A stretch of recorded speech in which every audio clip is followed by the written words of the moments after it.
very complex and creative name. But today we are playing the game Hunt by Spencer Campbell.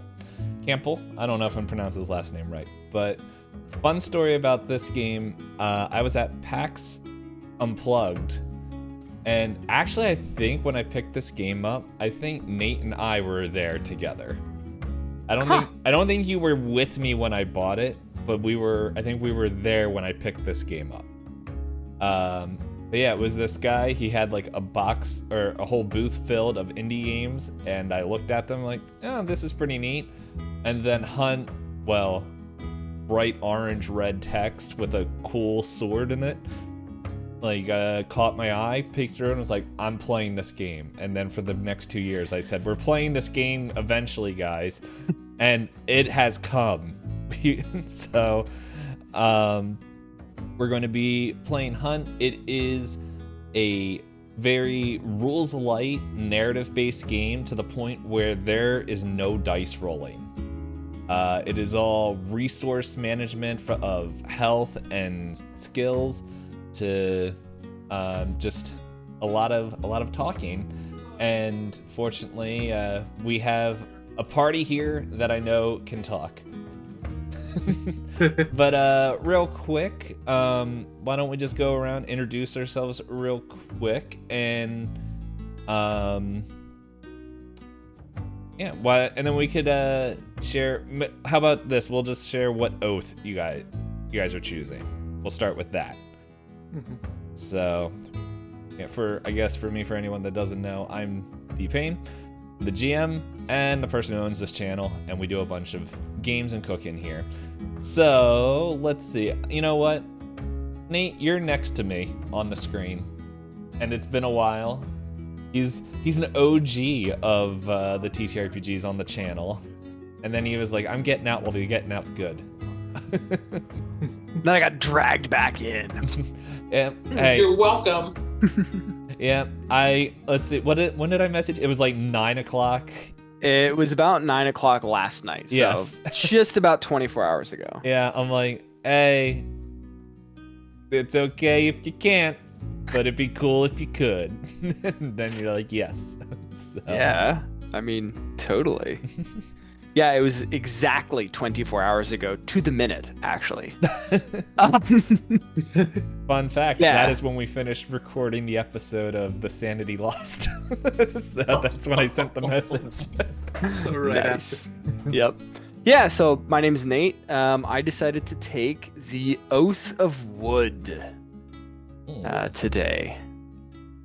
Dukes. I think once we go into it a little bit more, we'll explain what each order is through the rest of character creation. So yeah, we got the oath, the wood oath. Well, I guess going down the line, Josh. Hi, everybody. My name is Josh, or J to the Low, or Joshua Daniel Logan. You can find me on all of the wonderful social media. Sorry, there's something stuck underneath my chair. Super weird. Anyway, got it. All right, now I'm back. I have a lovely spider behind me because I saw something called Astral Hunt, and I was like, "Ooh, it has hunt in the name," but it's a whole different system. But it's still fun. And look at the dangly bit. Hold on. Nope, don't do it that way. There you go. There's the dangly bit. And I am the Oath of the Sky. The Oath of this guy, what? Of this guy. Get him out of here. Don't judge my Ebonic language. I'll just judge everything else. Just judge everything about me, and I will judge you back with my spear. Oh, did I say too much? I think we're all used to it. Anyway, anime. Well, I'm an anime hero, or anime, and I took the Oath of Echoes. Alrighty. So I told them that I prepared something for the visual on the stream. Let's see if it's here. Of course it disappeared. Well, I just have to drag it back in. So we said that we have wood. Let us go. Why did everything turn white? Is that? Oh, Oh, wait, where'd it go? it's coming in very blurry, but it's awesome. Oh, there you go. Nice. What layer am I on? Maybe that'd be a good question. I don't know why the background all of a sudden decided to turn white. So we have that. We No, have. background's not white on our end. No, it turned white on me. Maybe I just got it. It's on mine. Oh. Let's see. And then we have sky Oh, that's great. Oh, there we go. and Nice. echo. Hey, nice. That's really awesome. This is what That's I was. exciting. So, get these lined up here. Yeah, pretty much they're very big. Because I made them on Canva and I wasn't able to cut down the file size, and Roll20 does not allow me to pretty much adjust the size. So on my end, they're giant invisible boxes that when I try to click, it moves. So I'm going to just lock these in place real quick. And you guys should be able to make little text boxes. You should be able to do text boxes to fill in everything here. So, Perfect. and then as things kind of get used, so for anyone who has no clue what hunt is, pretty much the main thing is you have. Scroll back up here. I say scroll as I flip through the book. Alright, so there's approaches, which is valor, haste, and guile. Pretty much every knight starts off with 5 of those. Valor is more of, hey, strength and power, and just like the ability to withstand hardships with grim determination. Reading straight out of the book. Haste is when speed is of the essence, allowing your knight to quickly react to dangers or accomplish a task with unnatural speed.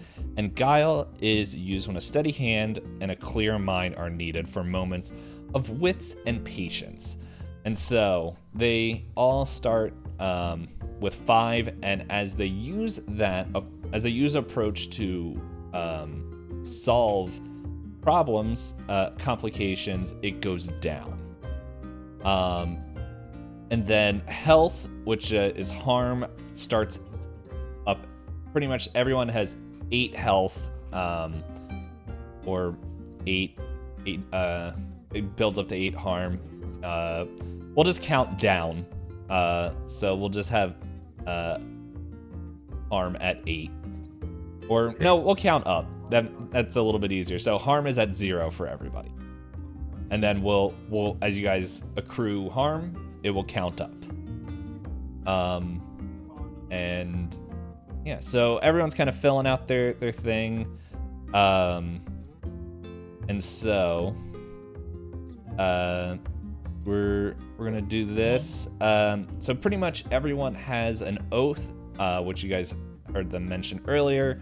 Wood, sky, and echo. By the way, if things are snapping to things, just hit Alt and click and drag, and that should stop the snapping. And then they each get a weapon, which is a weapon is more than just your mundane hunk of steel and wood. It is pretty much, imagine like an artifact like Excalibur, where it has this magical kind of will and purpose that is pretty much trying to not force but lead these knights. And then let's see, I think there was one other thing that we could read.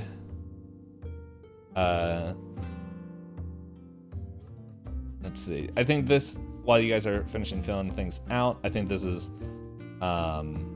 there's a little blurb right here that I feel like gives a very clear picture of what Hunt is like. Your order was once a bastion of power. I feel like we need different besides the tavern here. Let's this is too happy. Let's do the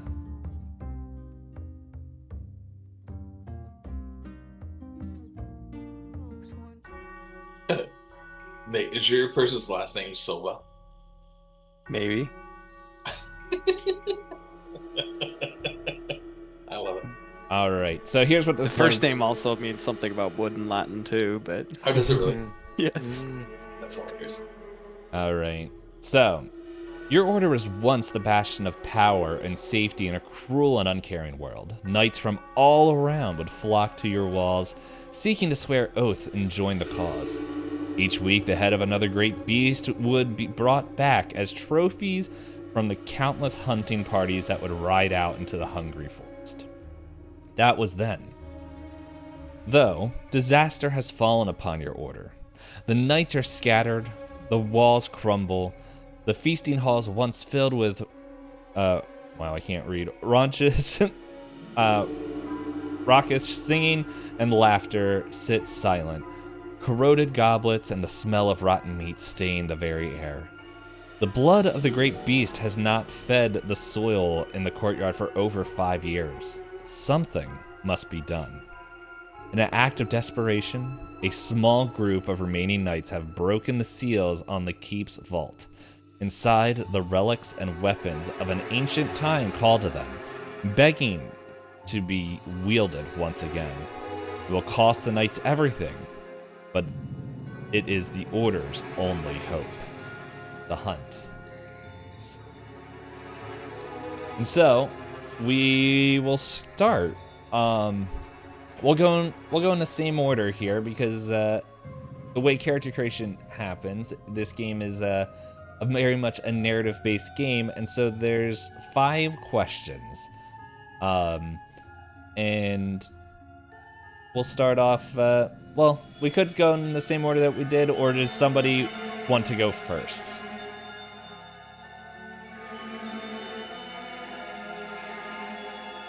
All right, how about this? Does everyone have a die near them? Oh yeah. Let's go. We're gonna roll off for who goes first. All right, I gotta grab mine. What are we doing? 20s? Yeah, we'll do a 20. Yeah. Got him. Hey, roll a You know what? d20. We're rolling the Norse Foundry. Let's go. Same. So this is much better for rolling low than high for me.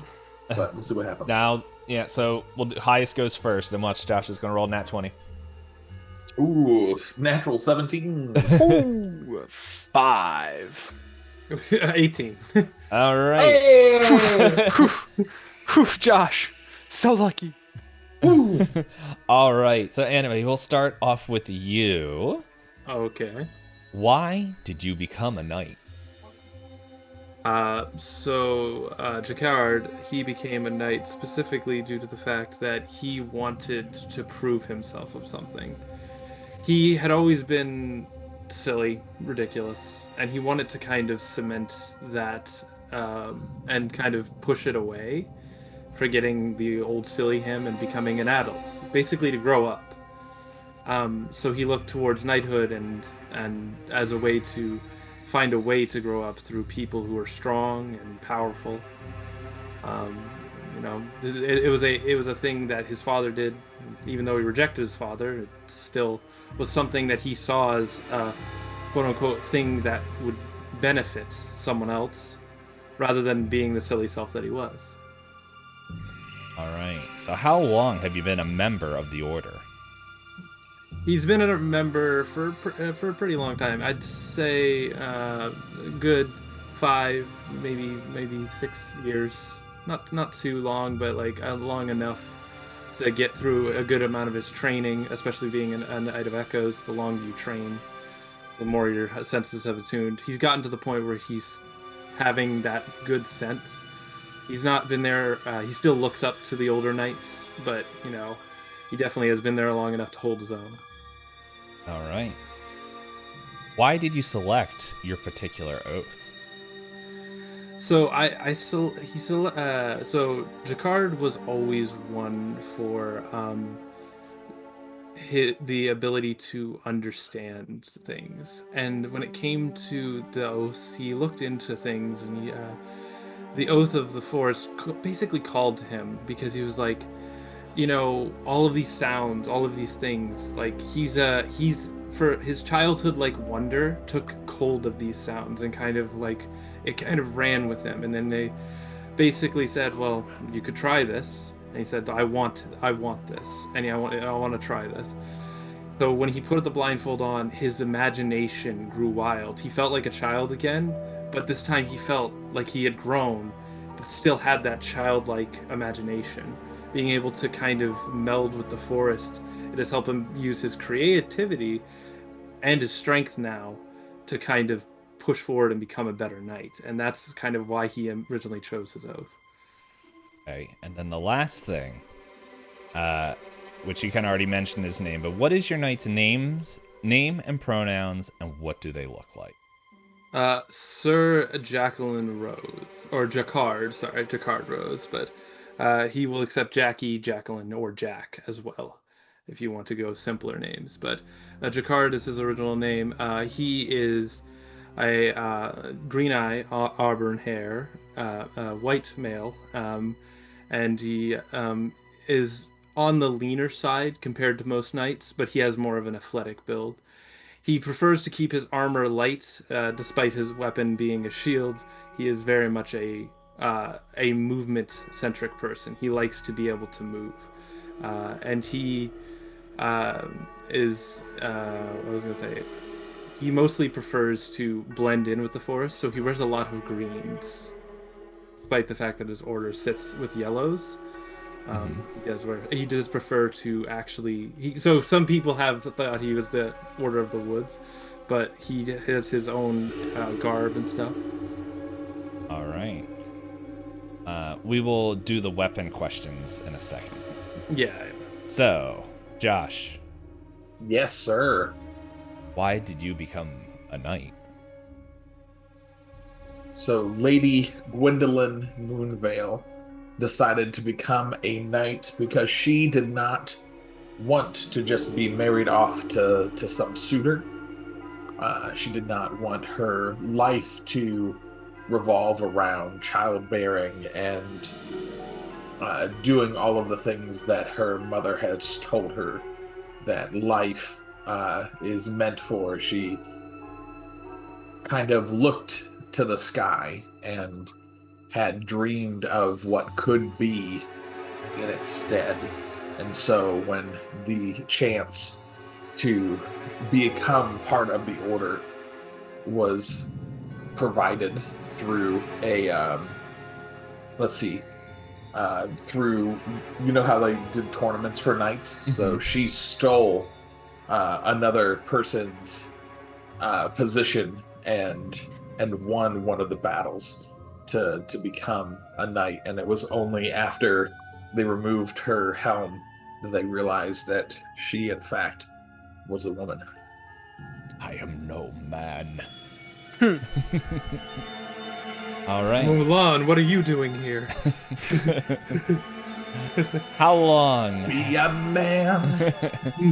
How long has Lady Gwendolyn been has been a member of the order? For years and years. She's well past child rearing age at this point. She is towards the end of her tenure as a knight. Her body is beginning to show signs of wear and aching, and she is hitting the moments of knowing that the end is near for her, at least in her knighthood journey, if not for her time on Earth. This is little old lady. No, not little. Big, not little. Big old lady. Anyway, why did you select your particular oath? So she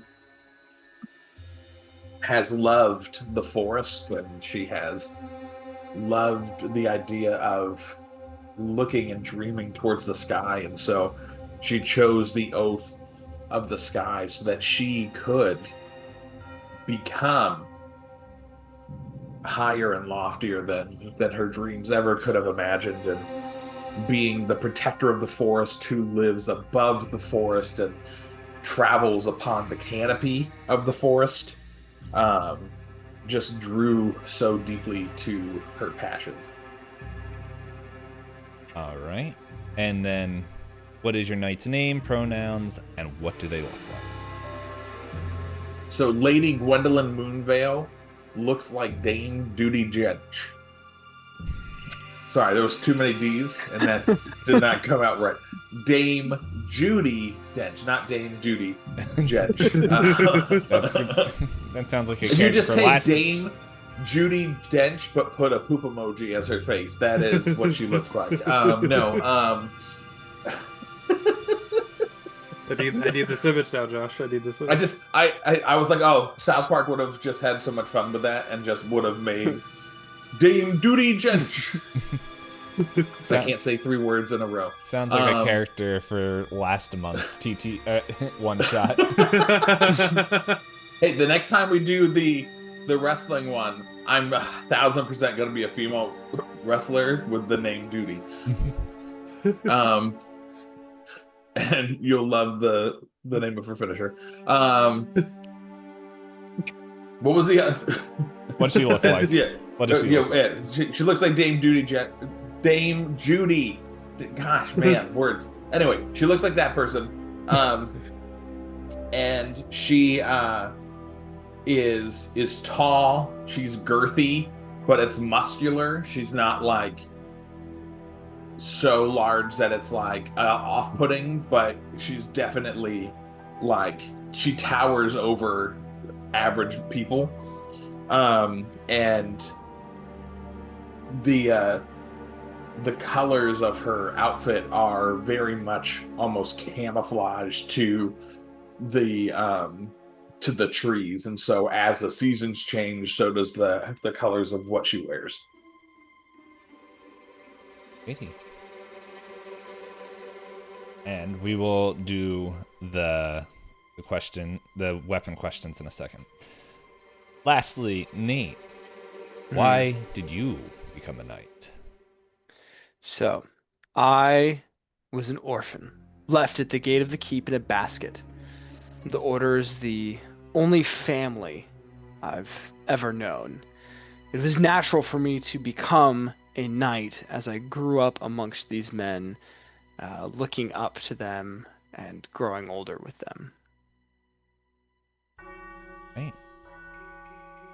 Well, how long have you been a member of the order? I am probably the youngest of those here. No, I would be barely topping 45. All right. And then, why did you select that particular oath? Originally, as a young teenager, my desire was to escape the keep in a fit of rebellion. And I thought that I could take the oath of the wood, escape to the far reaches of the land, and then denounce the order. But as I started traveling through the woods, I discovered that they held secrets. And the more I learned of those secrets, the more I thirsted to know. All right. And then, what is your knight's name, pronouns, and what do they look like? My knight's name is Lucas Silva, and the name given to me and changed after I chose my oath.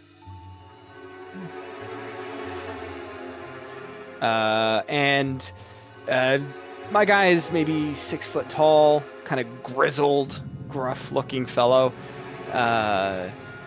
Years of shaving with his skinning knife has left his face scarred in a few places. I don't bother showering much. So oftentimes I look rather dirty and grungy.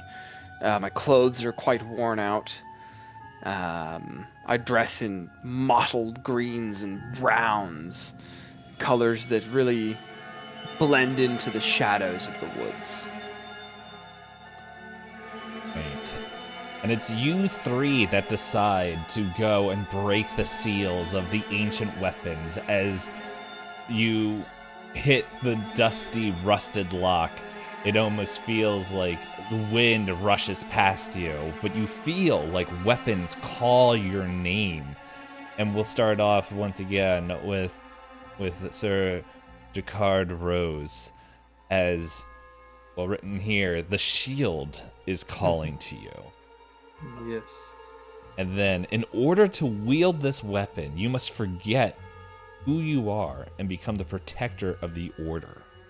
And as your hand grazes the surface, what memory do you release as you heft the shield?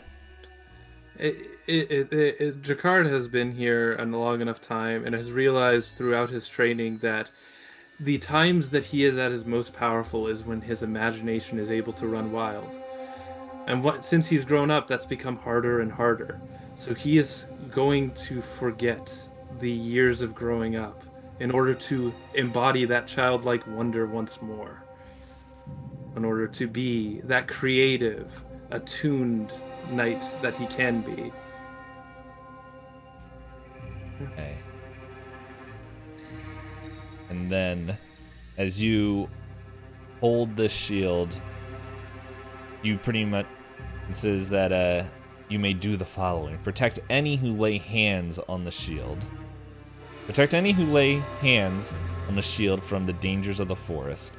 You seek this bulwark, and you must pay the price you described when choosing this weapon.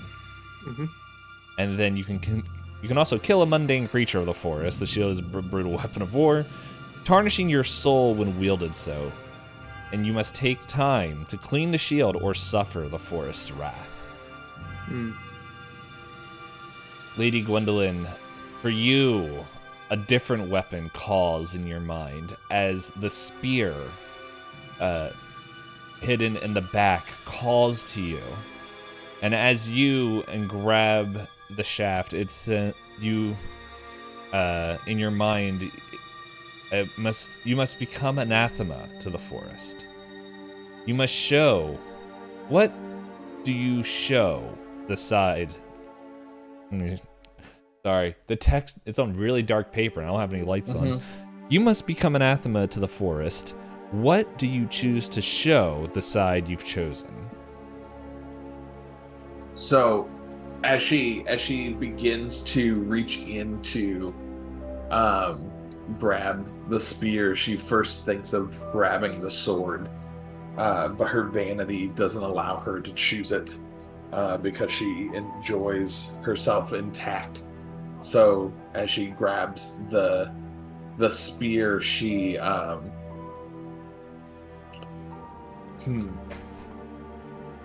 know what? I think because the spear itself is the embodiment of the forest, I think I'm trying to think what she would actually do. I think it's her hair. I think as she takes her long locks and uses the spear to rip them as she no longer bears resemblance of the lady that she is, to enter into the forest. I just realized there's like a whole nother question in this thing. Oh, is there really? Yeah. Oh, good. Anime for you real quick. It gives a little description. So, nothing can penetrate the layer of steel that makes up the shield. Despite years of service, it remains unblemished, a shining beacon of the order. The shield was brought to the vault after a great price was revealed. What does it take in order to remain unblemished and unbroken? Oh, to keep this unblemished and unbroken?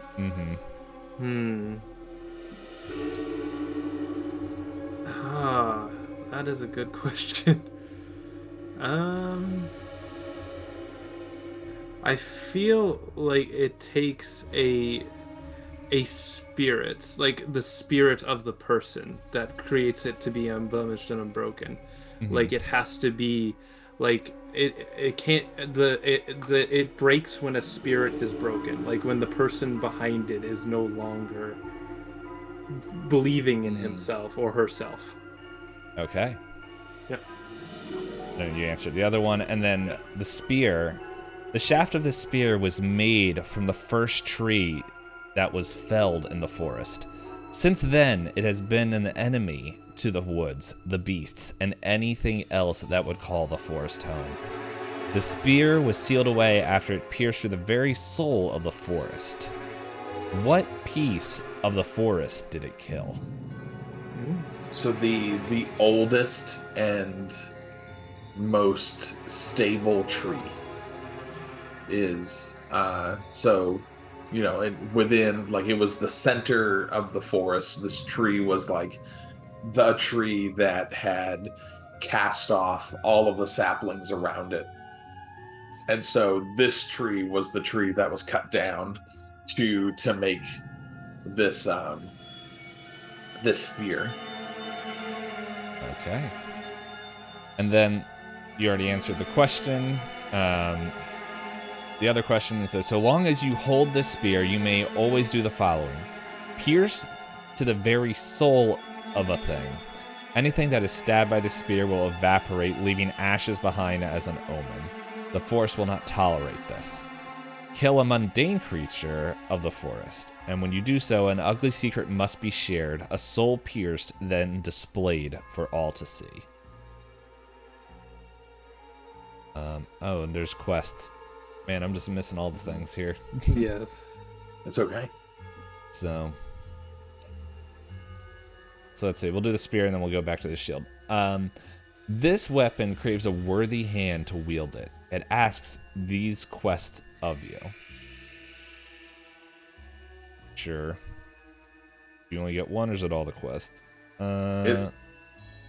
It says it asks these quests of you, Yeah. so I think it's... Okay, so here's These are the things quest. that are- Test your mettle against one of your fellow knights. Strike back against the forest through desecration or destruction. Stab the heart of an elder tree. Ooh. And the shield. It craves a worthy hand to wield. It asks these quests of you. Test the mettle of one of your fellow knights. Strike back against the forest through desecration or destruction. And lastly, protect yourself at the cost of others. While these weapons keep interrupting each other and speaking each other's mind, Lucas, the wind picks up, and it seems that this it looks like a scrap of paper or something like that until it lands in your hand. You see text on it. It says, behind closed doors at the fortress, a coven of knights studied ancient and forgotten arts from a scroll. It whispers secret of the world, providing true enlightenment on the purpose of the forest. The scroll was sealed away when the previous owner cast a foul ritual on the forbidden area of the woods. What was this ritual? And how has the forest forever changed because of it? Oh, I am very familiar with this scroll. Its last owner was my mentor. He was attempting to design a ritual. This ritual was to be able to bring dead wood back to life, to be able to bring life to the very timbers of the keep. On his final test, he tried resurrecting the very tree that was struck down to create the spear, and it went horribly wrong. The tree came to life as a vile monster, killing everyone in the party but my mentor. He was able to escape back to the keep and place the cursed scroll away. All right. In order to wield this weapon, you must take on a foul mutation as the void caresses you. What changes are wrought to your mind and body? As I take possession of the scroll, parts of my skin start to split and crack and dry out and appear as bark on a tree. And I hear whispers in the back of my mind, soft as the rustle of leaves on the wind. This isn't the one that has the whisper sound effect. Oh wait, yes it does.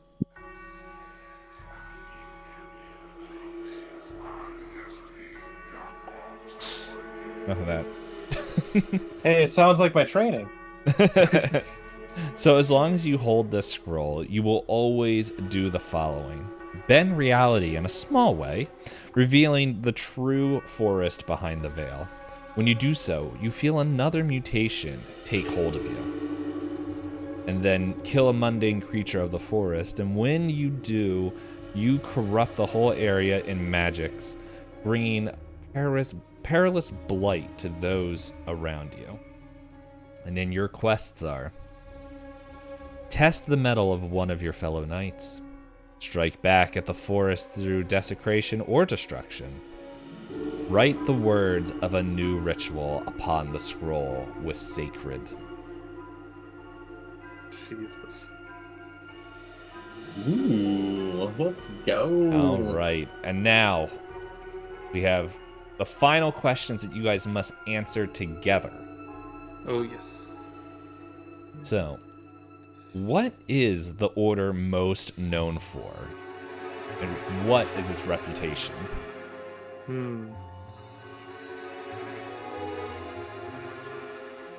I feel like we used to be protectors. Mm-hmm.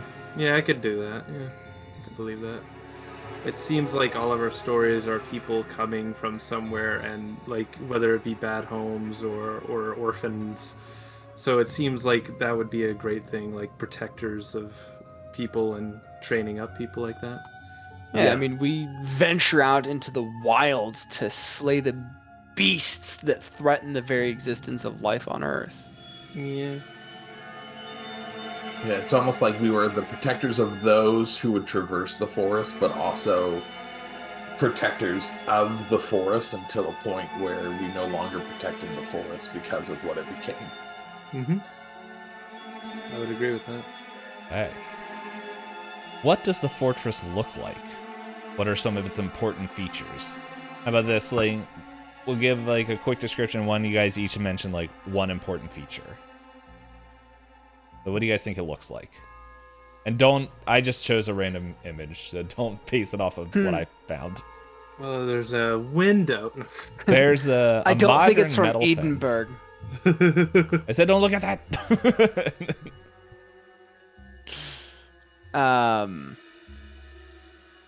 I think the keep is not just made of stone, but you know, it's made with a lot of resources that could be collected from the forest itself. Mm-hmm. So there's a lot of like massive timbers and, you know, big wooden doors, things like that. But it's really fallen into disrepair. There's, you know, beams split. You know, doors are falling off their hinges. They need a maintenance guy to come through and take care of the place, to be honest. But Okay. Yeah, the one side of the fortress is very tall old trees right on the edge of it that have been planted since the founding of it, and this is where the order of those who take the oath of the sky reside there, and it truly is this canopy, but it too has become dilapidated, and so there's like dead branches and parts that are just missing the leaves, and so it's more harrowing now to try to traverse the canopy than it was before.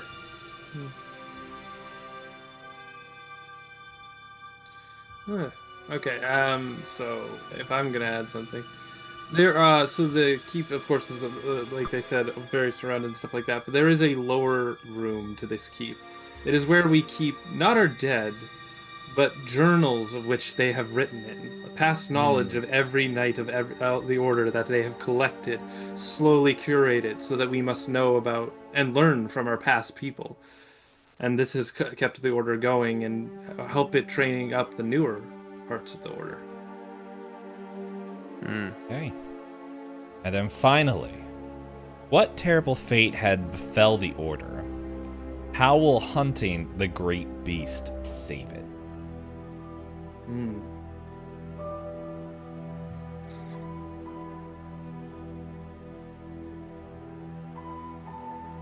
Well, I think just even like looking at these weapons that exist, the part of it is that the curses that the sins of our forefathers committed to even create the order seem to have come back to bear against us.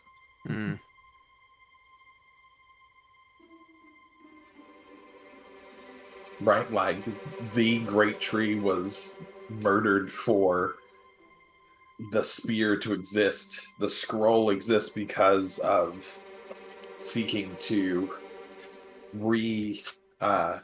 incarnate the tree, and yet something horrible goes wrong.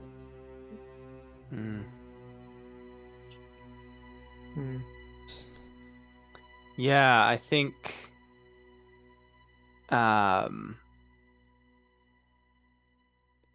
this beast that we're going to hunt has truly tempted and led astray a lot of our peers.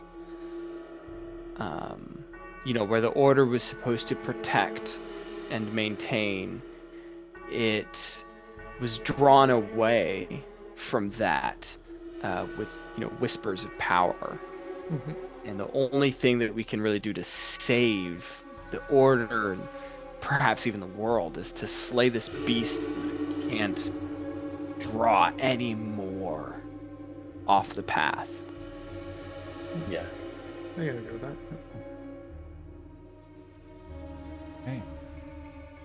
And with that, you three leave the old oaken timbered I don't know, I also imagine just the way you were describing it, like the crawling ivy of the gates going up as you guys I don't know, maybe the door doesn't even close anymore. It's just like like a veil of that ivy that you push through to leave. And we will enter to there. But before we do that, I just want to give just a quick explanation of pretty much how this game works. In short, you guys have Valor, Haste, and Guile, which we said what's earlier. You guys are gonna come up with challenges in different areas, and you guys will be spending that to use it, and to pass the challenge. Pretty much imagine you guys are all very well trained, highly skilled, but everyone has a limit to what they can do. And so using a point of this will allow you to determine how many times you can use your strength, your speed, or your wit. And then, yeah, so that we'll dive in, and like normal, we'll hopefully get the majority of the rules right. It is a very rules light system, so we will see how it goes. And so, the other thing is, for people who don't know, this is set up into scenes. So there's 3 scenes, and then the final fight. And in the final fight, you guys unlock the full potential of your weapons. There's powers that you guys have. I think both with your oath and your weapon, but we will we will cover that when we get there. And so, the forest perimeter. The fortress walls do not define the perimeter of the order. A vast swath of forest surrounding your keep is considered a domain of the knights.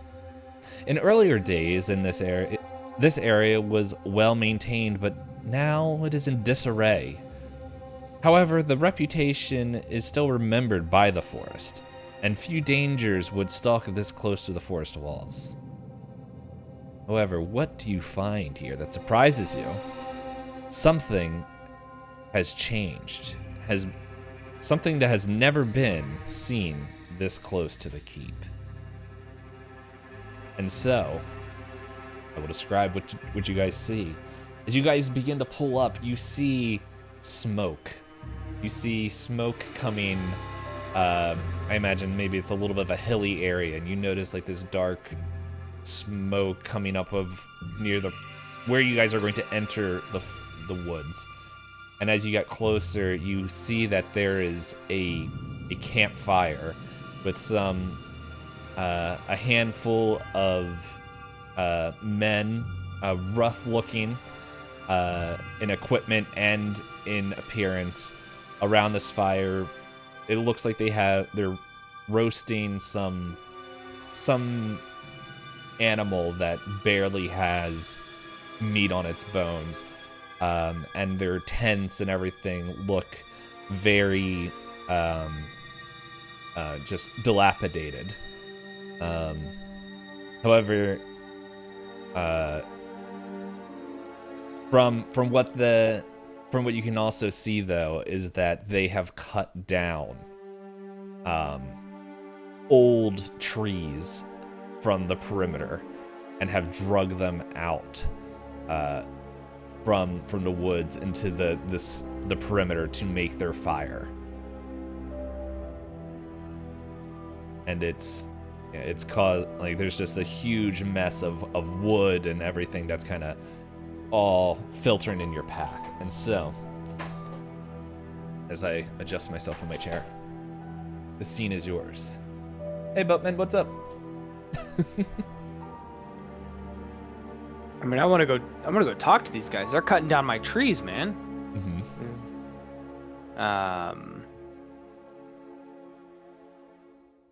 Yeah. I think I wanna approach them and be like, "Who are you, and who gives you the authority to cut down these trees?"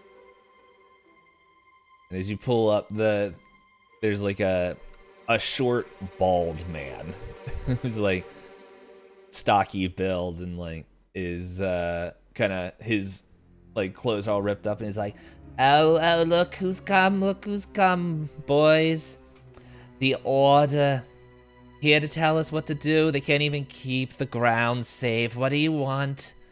We're just trying to live.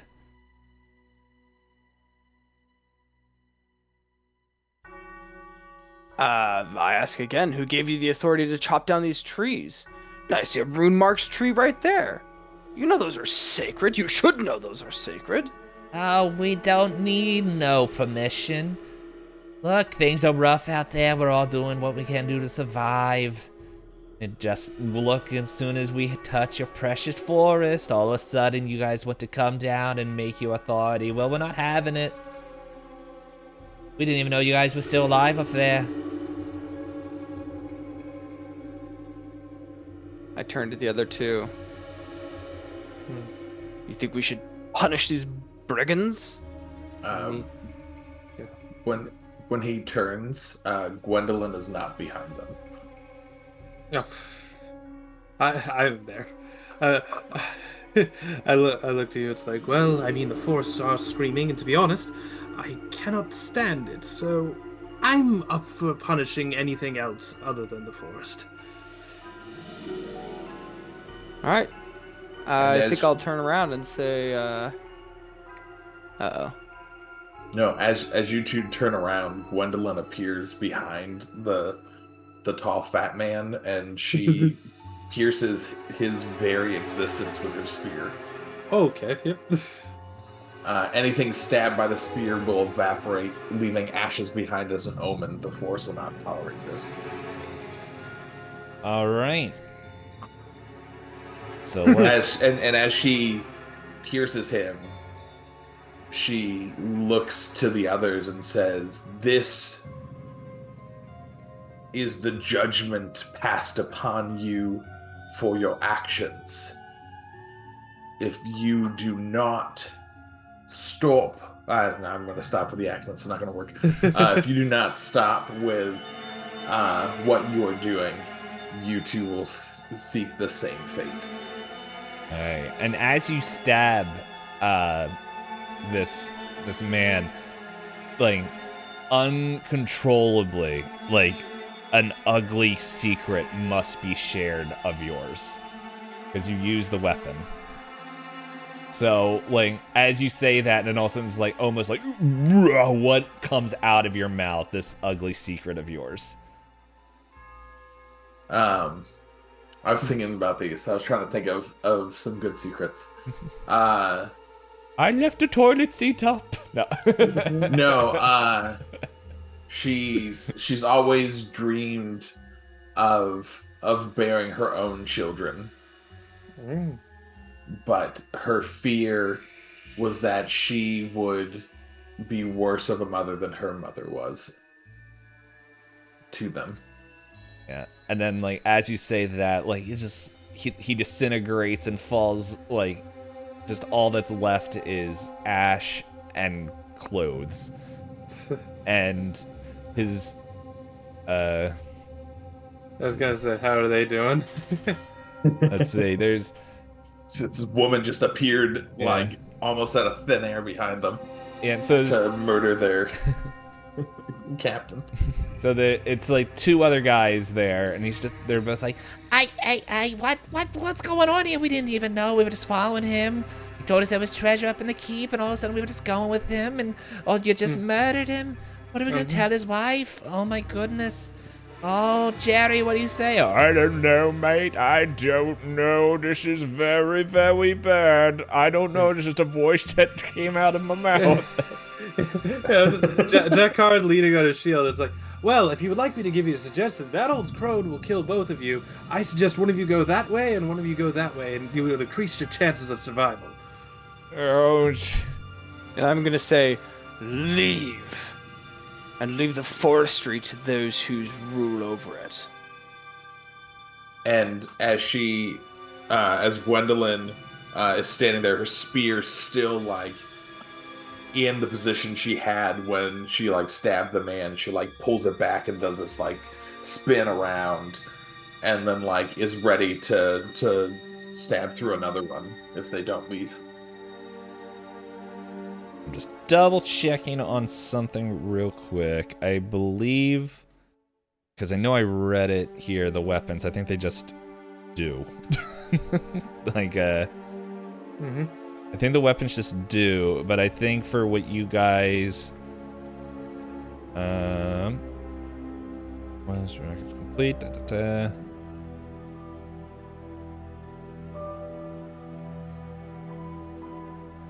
Yeah, okay, so I think, let's see. So I think if you guys are using, like, the word, like, your words and all that, one of you, it's up to you, either Gwendolyn or Jacquard. Sorry, not Gwendolyn. Lucas or Jacquard. One of you guys probably use guile. What, like, whoever wants to convince them. That's, I'm gonna say that will be the cost for this. I can take it. Okay. And they're just like, sitting there, it's like, Okay, we're leaving. You hard nights, you don't even come down to help us when we need it, and then all of a sudden you're here. I knew this was a dumb idea, come on. and they kind of like start packing up and quickly are just gathering they're like, just like, they don't have much. So it's like, it's all packed up quickly and they're just grumbling the whole time. And, I think I'm gonna start like inspecting some of the trees, looking for the rune marked, looking for the trees that maybe we need to replant. Mm-hmm. Just kind of taking a look at what's there. Yeah, I think what probably happens, like, you see the rune marks, and like maybe the marks that you're saying, the runes, are like what you guys use to safely delve deeper into the woods. It like kind of gives you a clear path, and they just so happen to cut down like a couple of the trees that would mark the beginning of you guys to follow that trail. So it's not like you can't walk into the woods, but it's like this is what your order has marked out to delve deeper. So so how you guys looking for that? I think this actually goes really well into one of my abilities, which is, if we're unsure of what to do next, a short communion with the trees will guide you, though the answers are not always so clear. I think I'm going to take a second, and, the Order of the Wood really grew stories from the trees. Only half of our job was to gather those, or was to like write down those stories. The other half was to gather them. And so, I want to be kind of trying to draw back on the memories of where trees were, kind of what this area was before it was desecrated.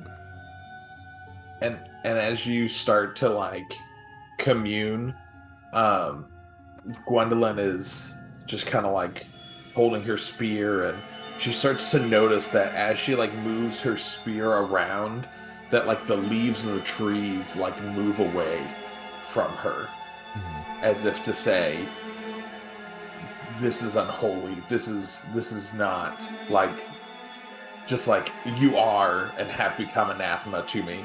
And like remembering just the idea of like the ashes that are left behind from the spear, she's like,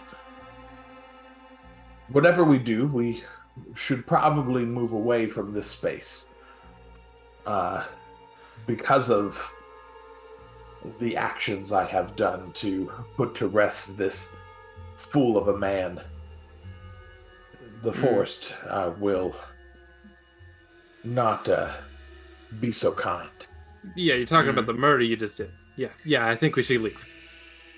Yes, the judgment I've enacted in the name of the order of us. Murder, whatever you want to call it. Yeah, we can. If I can concentrate for a minute, I can tell us where we're supposed to go. Okay, I'll be quiet. Sits at his shield. For anybody that's watching, what Nate is talking about is that each oath has its own ability. And his is able to commune with nature, to commune with the trees. And echoes, let's see, you're able to identify any sounds of mundane forest creatures or creatures you seek. And you can recreate them. And the sky is the other way, which the pages are sticking together. There we go. You have a preternatural ability to detect oncoming danger. Should something threaten you or those immediately surrounding you, you will have a moment to react. I just want to be very clear. Your ability did not go off, Josh, for the danger sense. You just killed the man. I'm just like, that was all you. I understand. That's I okay. know. I was just like, okay. Gwendolyn, don't mess around, yo. I picked the shield for Gwendolyn, not for any enemy we're gonna encounter. He's like, I'm testing her metal by using the spear. All right. And my spear will test your soul. And then, so like finally, like you're able to block out the voices as they kind of keep kind of talking and all that stuff, and you hear in your mind, Lucas, Oath of the Wood, why to fall? I need direction. I seek a foe. I see you brought our foe. She travels with you. Our goal is to defeat our common enemy. And the enemy of my enemy is not my enemy.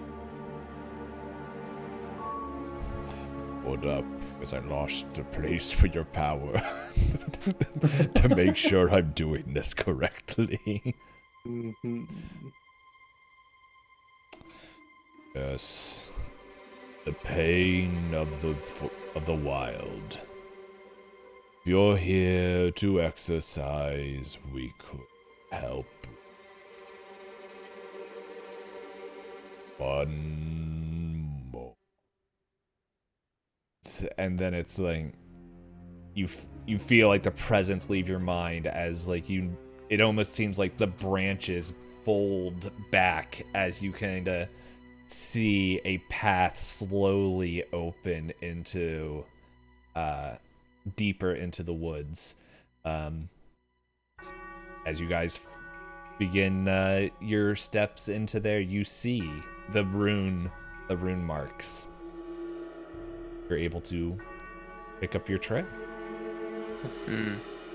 All right, and it says at the end of the scene, each knight should recover one use of an approach as they rest at the camp of the edge of the forest. So I get my guile back. get your guile back. I get my haste back because I was spooked. I just have a feeling that anime is going to be using a lot of guile. Yeah. I'm gonna run out of valor really quick, guys. What'd you get that from? The fact that I don't know what you're talking about. If Gwendolyn can pause in her haste a little bit. if we don't keep running into rude loudmouth men, she won't have to put them in their places. Hey. Rude loudmouth men. Now I feel in danger. I don't know. I'll admit, when we were doing character creation, I was looking at the time. I was like, "Oh man, this is going to be a late night." And I was like, "Hey, if we keep going like this, we might end before tomorrow." Yeah.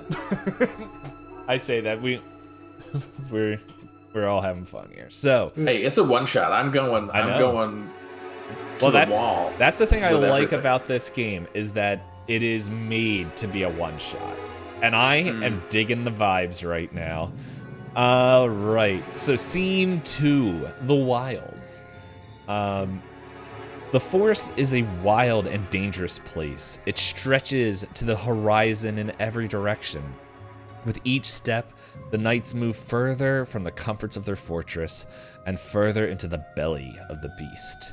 These woods feel different, though, unfamiliar to even the most veteran of you. It is as if the forest itself seeks to prevent you from saving its order. All right. So, It's almost as if I've made it angry by some way, shape, or form. Mm-hmm. all right. And so, just let's see.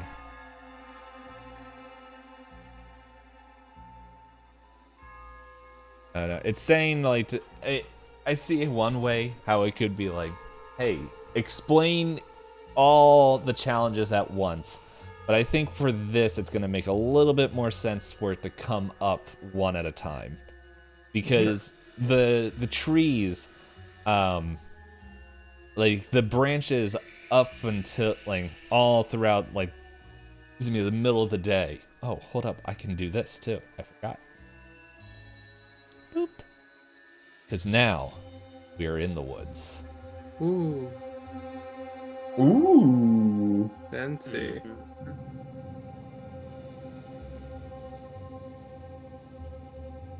So, and that's the only scene change I have. So, but yes, as you seem to go deeper into the woods, and Lucas, it seems like at any time, like the trees are not as easily answering your calls. It doesn't mean that you can't. I'm just saying it just seems a little bit difficult at the moment. I don't want to hinder your power. The trees seem to be almost guiding a serpentine labyrinthine path, and you could have sworn that you have passed another like a rock formation, like for the third time, as it seems like the trees are abuzz with a nervous energy, as you guys are becoming confused of your surroundings. Oh no, did anyone write down the pattern for the forest from that book way back? It was down, down, up, right, left. I knew I should have brought my chalk. Does Gwendolyn see any older, like, more well-established trees Yeah. along this path? Yeah, there's like, it's, even though I know I chose like skinny little trees here, but yeah, there's like trees like this, there's like definitely thicker trees, there's all sorts of different things, and you can tell by like there's definitely older trees. She looks at, what was your name? Lucas, and says, forgive me, because I know that this might seem rash and or haughty, and against your oath, but sadly I am against all that the forest stands for currently, as she like points at her spear and says, if the forest chooses to continue to use this path the way it is, then I must pay back the forest for what it is doing to us. As she finds the oldest tree that she can, and she, with all of her might, forces the spear into it, trying to stab its heart. Before she does that, I want to jump to her side, probably using haste at this point, grab her arm and say, "Hold. Allow me one moment to try to figure out this mess." Okay, mark haste. And then I would like to pull out my scroll. And I'm going to look for a ritual that my mentor used to divine a way, a path where none may be seen. And I pull the scroll to the correct moment, and I read off the arcane words. And as I do so, my nose kind of hardens, and one side kind of splits as it turns like a dark brownish black, and like a little mushroom kind of sprouts off the side. I'm going to just kind of try to like move, like the ritual is made to just kind of spread, right? Allow things to kind of move out of your way, and just kind of give us like a hint of a path, something that we can follow to know like this is like we're not going the wrong direction. Yeah, so you go and do that, and it's like the trees like seem to resist a little bit as like the air and energy waves, as like the runes seem to like reverberate off of Lucas, as like almost against their will, trees begin to just push apart, and you see off in the distance a structure, pretty much a structure that does not look man-made, it looks made of the forest, but it is intricate and it's not naturally grown. As you guys walk up to it, you all sense this like aura just envelop you guys as it is like a wooden, it's like a stone, trying to think of it, like circle made out of like cut stones, but all the stones are made out of wood as moss, like a black moss grows up it. And then there's like a dead tree, like it's dead and charred, and it looks like it's kind of just hilting over to the side as it's like, you can feel and maybe even sense and see the distortion of this energy coming out that is just almost making you guys feel nauseous as you look, and the trees and the leaves reverberate in fear the same way that they do when they look at the spear. And then as you draw close, like these pretty much these couple small creatures kind of come out of the like trees above, and they don't speak words, but it's like almost like a bell when they talk, and they are like little sprightly balls of like of just dark light as they kind of just, I just realized I just made Navi. I wasn't going for it until I said it. I was like, oh my goodness. Hey, listen. No. Let's see. You know what? I'm gonna make it different. Instead of a ball of light, it is like a geometric shape. Like I can't think of what it is like a D12. It is shaped like that. I don't know what. Dodecahedron. Yes, thank you. Right? Yeah. Yes, a dodecahedron, and it's like it's like that, but it's like it goes between like a D12, a D8, a D10, and it's like fluctuating between all these different things as they kind of like ring and just ring out in like alarm as you guys get close, and swirl around the tree almost in a protective manner. I think Gwendolyn looks at Jacquard and says, Jacquard, I will not be able to make my way to this tree on my own. I fear that without your shield, I will be ripped to pieces by the forest to try and deal with this dying tree or cursed tree. Would you accompany me and provide your protection as I can provide the salvation for this dead and dying cursed tree? Gwendolyn, you cannot be planning on slaying that tree. What must you think we do then? What must be studied?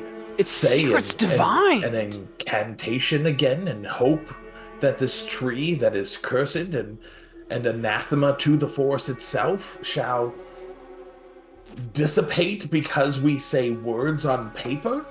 Or shall we use this cursed tree that I hold to defeat a cursed tree?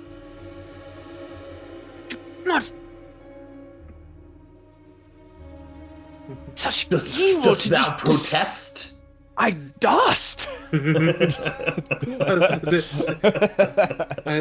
like, oh, God, Jesus, these two old folks. I want that on a shirt. I dust. I dust.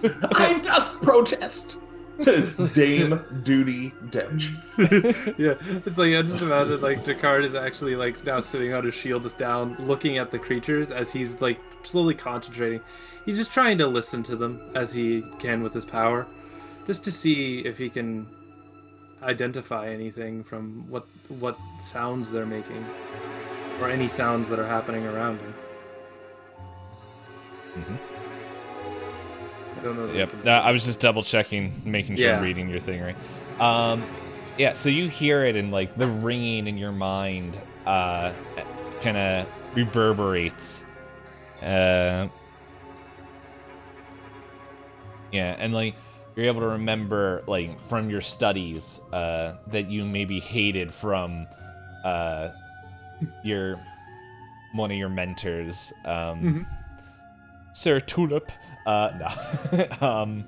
But yeah, it's like as he kind of goes on, it's just like there's protectors of the forest that they go through and they watch after the trees. The sprites, they're not dangerous unless threatened, and can possibly be dealt with through deals if you can get them to calm down. Hopefully you never have to meet them, Jacquard. Okay, I'm just gonna think back to him. It's like, man, he was a fool, that old man, but at least he gave me something useful. And what do you think his name was? What do you think? What do I think his name was? Yeah, or I can just come up with the name off the top of my head. Mercutio. Said the chair. We can go with Mercutio. Mercutio. Brother Mercutio. I bite my thumb at thee. Mr. Cucci, do I need to learn all of the stuff that you teach me? I told you not to call me that in public. Oh, I love it. Whatever. Just call me Brother M. Just Brother M, okay. I'm cool with the kids. I'm sure you are. He's got that 6'7" aura.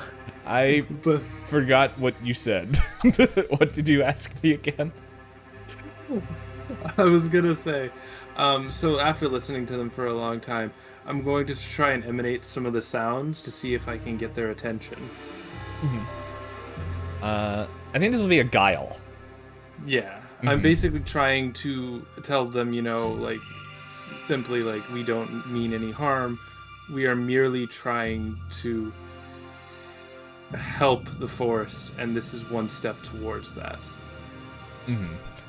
Yeah, and it looks like this dark, like, kind of light that they were emanating seems to, like, they stop, like, vibrating as much and, like, kind of calm down, and they kind of just one, maybe that's a little bit smaller than the other ones, slowly kind of drifts out towards you.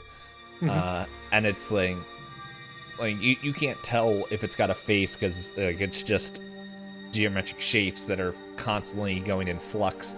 But it just kind of quizzically looks at you and listens, and it looks like they're calmed down at the moment. But they, you can tell by their like tones that they're still on guard, especially since the great enemy is still in the hands behind you.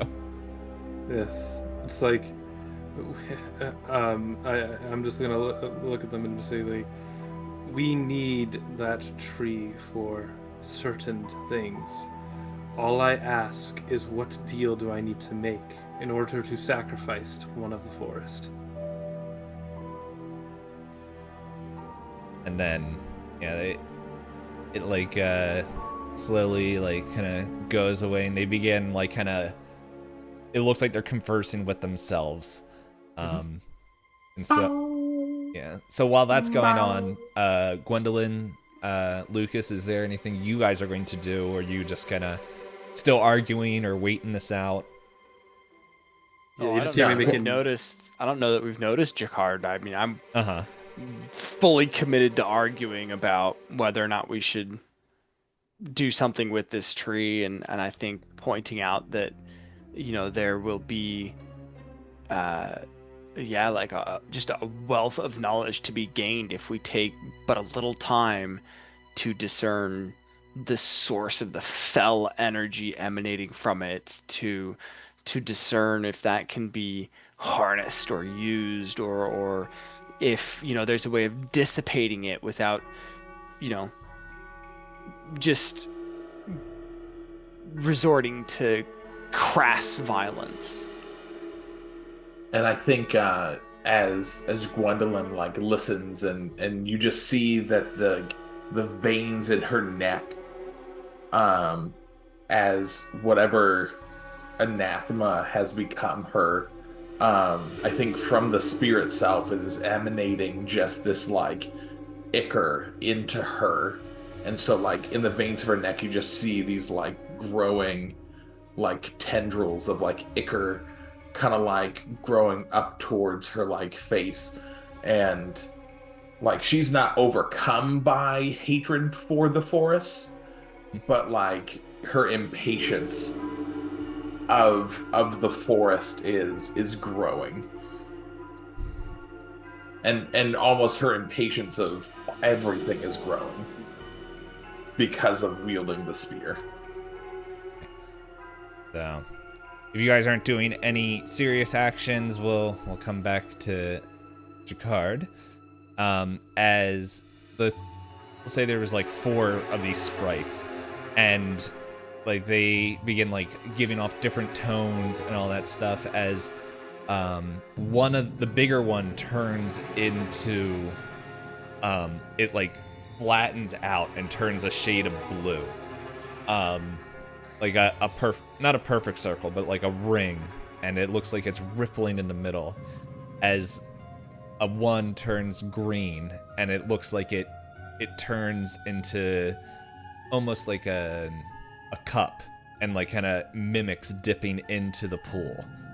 And then the third one turns dark, like the tree, as it pours the water onto the tree. And then the little one like kind of starts swirling around and shoots off into a direction.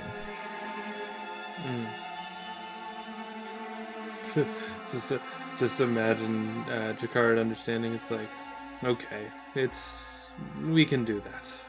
And then he's gonna get up. He's gonna pick a shield up that he was sitting on, and he's gonna look at both of them. Okay, Grandpa, can we get along here and talk about what's going to happen here? It's thirsty. It's parched. That's all that it is. Over in that direction, and he points to the little one, there's water. All that they ask is we bring the water to the tree. I think I'm gonna look confused for a second and be like, who's he calling Grandpa? And in haste, Gwendolyn begins to speedily run in the direction of the sprite that is going towards the water. Okay. You're right. I'm sorry. I called you Grandpa. I didn't mean it. I meant bearded drunkard. Now let's get going. All right. So to keep up with this sprite, I need you guys all to expend haste if you haven't already. Deal. I think Gwendolyn will expend a second haste. Okay. Because she already has expended a haste, and I think she then will expend another one in her impatience. Mm-hmm. All right. And then, by the way, if you guys can just make sure, like, on the Roll20 side of it, that way people can see at home. Oh, Yep. yes. It's all good. Gotcha. Yeah.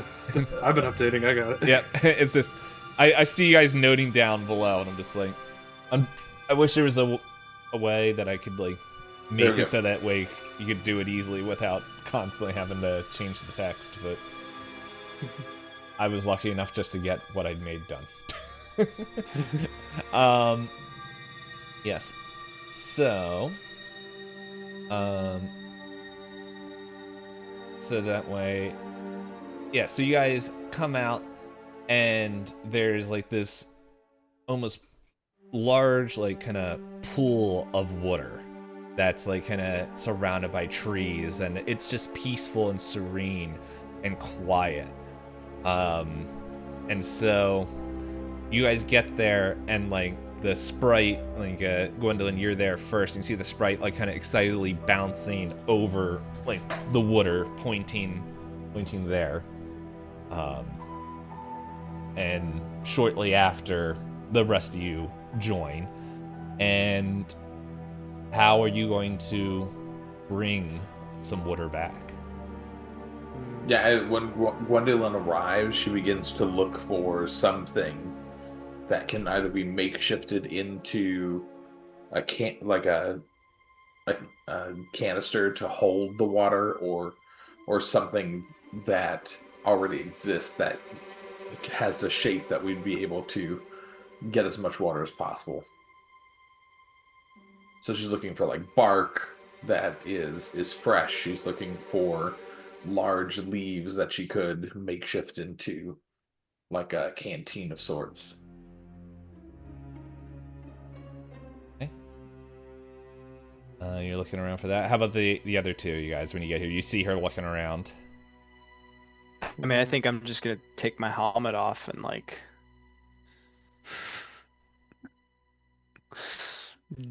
just dip it in the water. I'm just gonna be listening to the sprite to make sure that there's nothing specific we need to grab. Yeah, it's the same thing. It's just kind of showing over the water. Okay, cool, awesome. I say, well, good thinking. We'll use that. All right. Hopefully, it doesn't mind slightly salty water. Mm. You know what? Josh, if you're okay using a point of guile, I'll say that you can find some, like maybe some large leaves that you can put inside Lucas's helmet to help seal the water. Oh yeah, because I'm only gonna we can do get that. like a tiny bit out of that helmet. Yeah. I have a very small head.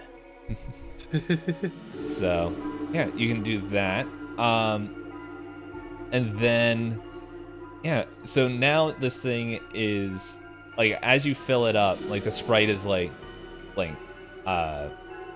Jacquard, you can tell it's, like, kind of happy pings and chirps and all that stuff that it's doing.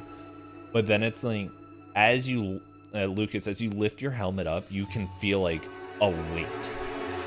And so, so here's the thing, like, you guys can together work on it, and pretty much I think this was like, you either can all take one valor as you kind of pass the helmet off as you bring it back to make sure that it's like you aren't gonna like as the weight of this water, and just like making sure you're being careful. So each of you can all take one, or someone can take 2 and 1, or someone can just take all 3 points of valor. It's up. I can take 2 on valor. Yeah, so it's up to you guys, like, or if you want to spread it out between the 3 of you. I think I'm gonna be very begrudging in accepting help from Gwendolyn. Like, we were just trying to kill this tree a minute ago. And so Save, maybe not kill. It's a different. It's free it from its curse, not to just murder a tree. yeah, I think when Gwendolyn goes to offer to like carry the helmet, I'm just gonna like shoulder through her grumpily and continue on, and I'll take the 2 points of valor for that. Okay, and then I guess Jacquard's gonna take 1. If Jakar's okay with taking 1. Yeah, I'll take a while. Right.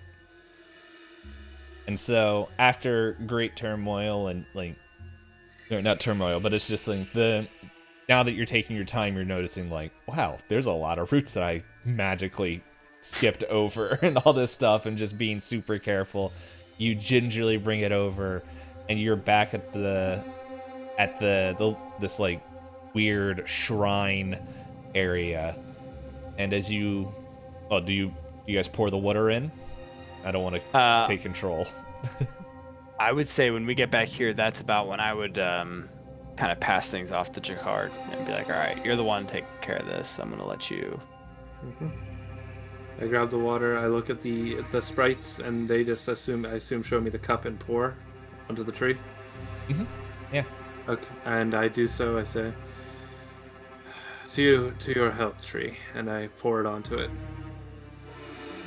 And as you pour it on there, it's like nothing happens at first, and like Gwendolyn, maybe like your impatience is starting to bubble up a little bit. It's like, why did we waste this time? You just see more ichor like start to come up past her like chin now, as like whatever this anathema within this spear is doing to her, it just like is slowly like penetrating that, like the forest must die.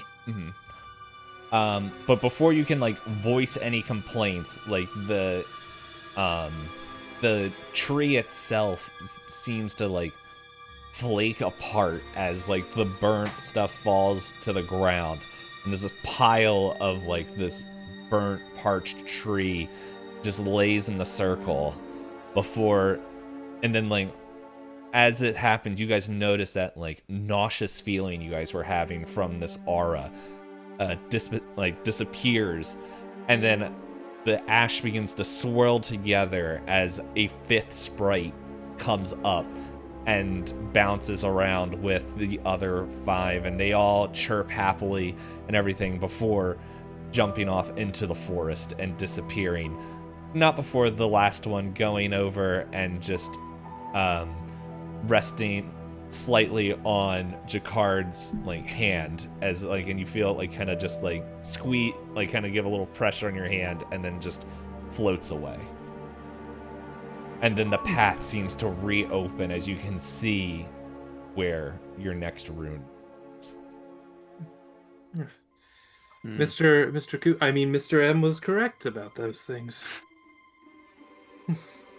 And Gwendolyn's like, Mercutio, the tenderness of his touch. You just see Jacquard turn around very slowly and look back at you. All right. I don't even want to know. Let's continue. All right. So at the end of this scene, if any knight accomplished one of their quests, they can recover one use of an approach. Did you guys? Let's see. Yeah, Protect yourself. I don't know if technically I don't know if me and Gwendolyn's metal would have been tested against each other or not. Mm-hmm. They did fight, yeah. I'll put that in the GM's hand if that's metal testing. I'm going to look up what metal means. Oh yeah. Just to make sure. Yeah. Otherwise, man, I'm going back and we're throwing hands. I don't care, man. You're gonna throw hands and then get a spear right into you, and you're gonna disappear. I protected myself at the cost of others. I avoided talking to these two. Right, so it says the ability to meet a challenge or persevere under demanding circumstances, determination of resolve, substance of quality, temperament, spirit, earning honor, courage, fortitude. Can't read that other word. Disposition, usually in a good sense, to cause or incite one to best effort. I think you guys went at each other, but I don't think you resolved anything. Yeah. So. No, I agree. Let's see, and then it's the sling, not the sling. Let's see, the scroll. You didn't do another. No. You didn't create one. The shield, protect yourself at the cost of others. Which I don't really think that fits, and let's see, the spear, stab at the heart of an elder tree. They stopped you from stabbing anything. So yeah. I tried real hard to do the thing that I'm supposed to do, but nobody wants me to kill a tree. Hey, you're totally up to it. You know, it's just, you would have had to get through the shield. I don't see how that is a problem. All right, so you would have sacrificed yourself for another person. So there you go. Mm-hmm. A stupid tree. I think we just made this a lot harder for ourselves. That's all right. I still have 5 valor, so we're good. All right. I have lots more chances to stab trees. kill something or someone. Hey, just be glad I don't have the sword because I would have taken off somebody's arm by Oh now. my god! I didn't want to take it for that reason. I just feel like you'd be limbless. I was like, ooh, like, because I figured I had an idea of the character I was playing, and I was like, oh no, like this is gonna not go well. Just only a flesh Especially wound. the way I play. I play one shots very reckless, so. That's the point. The sad thing is, very this is true. me trying to play recklessly, and I'm very not good at it. Hey, No, it's all good. you're role playing very well to your character. You're fine. And I am comedy relief. Hey, you guys are like, I think this is something that a lot of people have trouble with, not even in one shots and regular things, is like when you're playing a TTRPG, you're telling a story and you don't want to avoid conflicts because it's like then you're not telling a story, you're just being overly cautious. So it's like I think you guys are being really good at like playing off each other with everything that's going on right now, where it's like you're respecting each other's like thing, like what your characters are like. We're doing good improv, guys. Yes. Yeah, no. So no, I think we're doing good, and yeah, as we said at the beginning, like this isn't like this isn't like any TTRPG that I've played so far because it's like we haven't rolled any dice. It's all narrative based, and I don't know. It's still we're having fun. I was totally ready for Lots Josh of to. fun. Yeah, I was totally ready for Josh to run forward and me just put my leg out and trip her. All right. So, scene 3. The forest bends to your will as you continue your hunt. The beast is near, and a moment's rest is called for to rest your aching limbs and steel your minds. In this quiet, dark corner of the woods, you discover something that wounds your very soul. So, you guys enter into what looks like, not looks like, you guys know that it's an outpost that has been retaken by the forest. It's in ruins now. The once stone tower that was there, kind of keeping an eye on deeper in the forest, is now dilapidated, broken down. Any resources that were there so we're long lost. However, you do feel like you remember that there were reports or something kept here that never made it back. Some sort of secret, whether it's tomes or information of the woods. You guys remember there could have been some sort of something here that could help future hunts and discoveries within the wilds. However, as you guys enter and explore, Jacquard and Lucas, you guys go into where maybe you would realize where the library would be, and in there you see pretty much the remains, like there's skeletal remains, but you can tell by their clothes that it's Brother M, and I think Lucas had someone that also taught him that I'm blanking on the name. Did you have somebody that you mentioned? Yeah, my mentor who actually Yes. wrote the scroll. Yes, I was like, I know there was somebody. Yeah, so the mentor who seemed to disappear one day. You can see like pretty much on their habit, or I guess that's more monk, but like they're not like in their armor, but it's like they're kind of more like their smocks or whatever. Like you can see that there's the sign of their you're able to recognize that who those two bodies are. And then as you guys notice that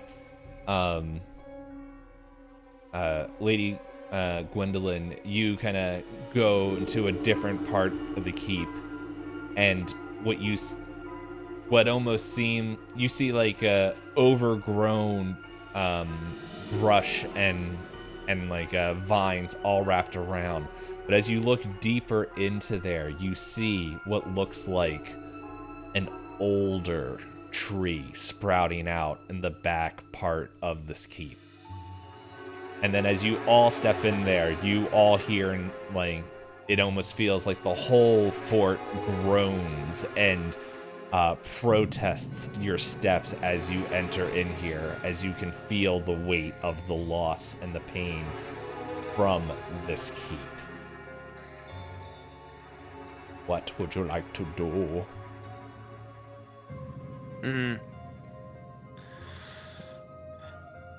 Leave. I think leave is a good idea.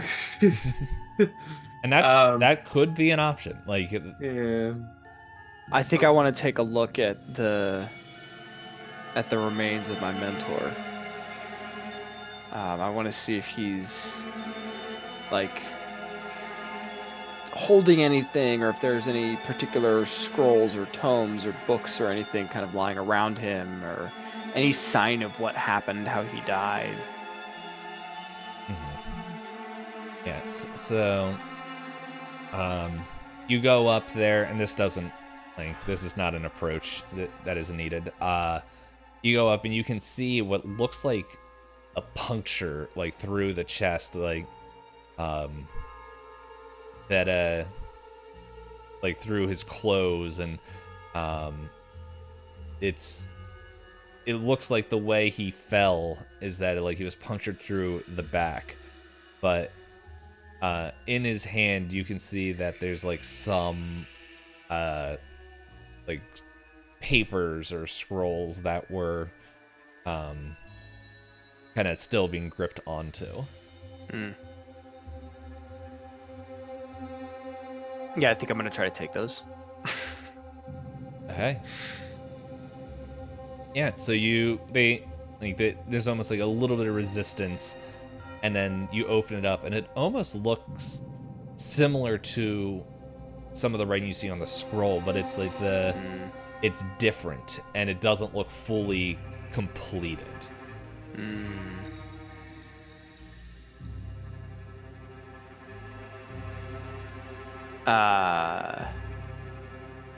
Yeah, I think I'm gonna like kind of back away a little bit. Maybe decide to like head back out to the forest, because obviously like I'm a lot more comfortable in the forest than inside, and so I think I'm gonna head back out to the forest, so like just outside, to be able to kind of like take a look at this and understand it. Yeah, I think a better way, like I realize the way I explain this is maybe like there's like a courtyard area and this tree area that Lady Gwendolyn is kind of looking at. It's tucked away in the back, but it's like this tree kind of took over like the back court, like it's reclaimed that section. Okay. And it's like all these like kind of like vines and like kind of brush is all in between. Okay. It's like creating like a barrier in between. So yeah, you can go out there and still be close, as you kind of expect that. So we'll let you do that. Jacquard, is there anything you would like to do?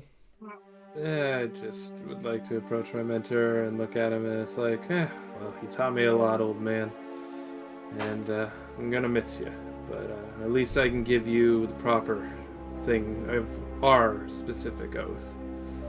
And he takes out a little thing. It's a blindfold, and he if there is a skull left, he will put it on the skull. If there's not, he will place it on the body and say, "Remember to listen hard, old man." Yes, and the body, like the skull's still there, and like without having to inspect, you can see that he also seemed to be like stabbed from behind by something. Sorry, I meant to ask earlier. These are like old, right? They're like skeletons. Yeah. Okay. which like doesn't make sense because it's like to you guys because like they might have gone missing within the like last.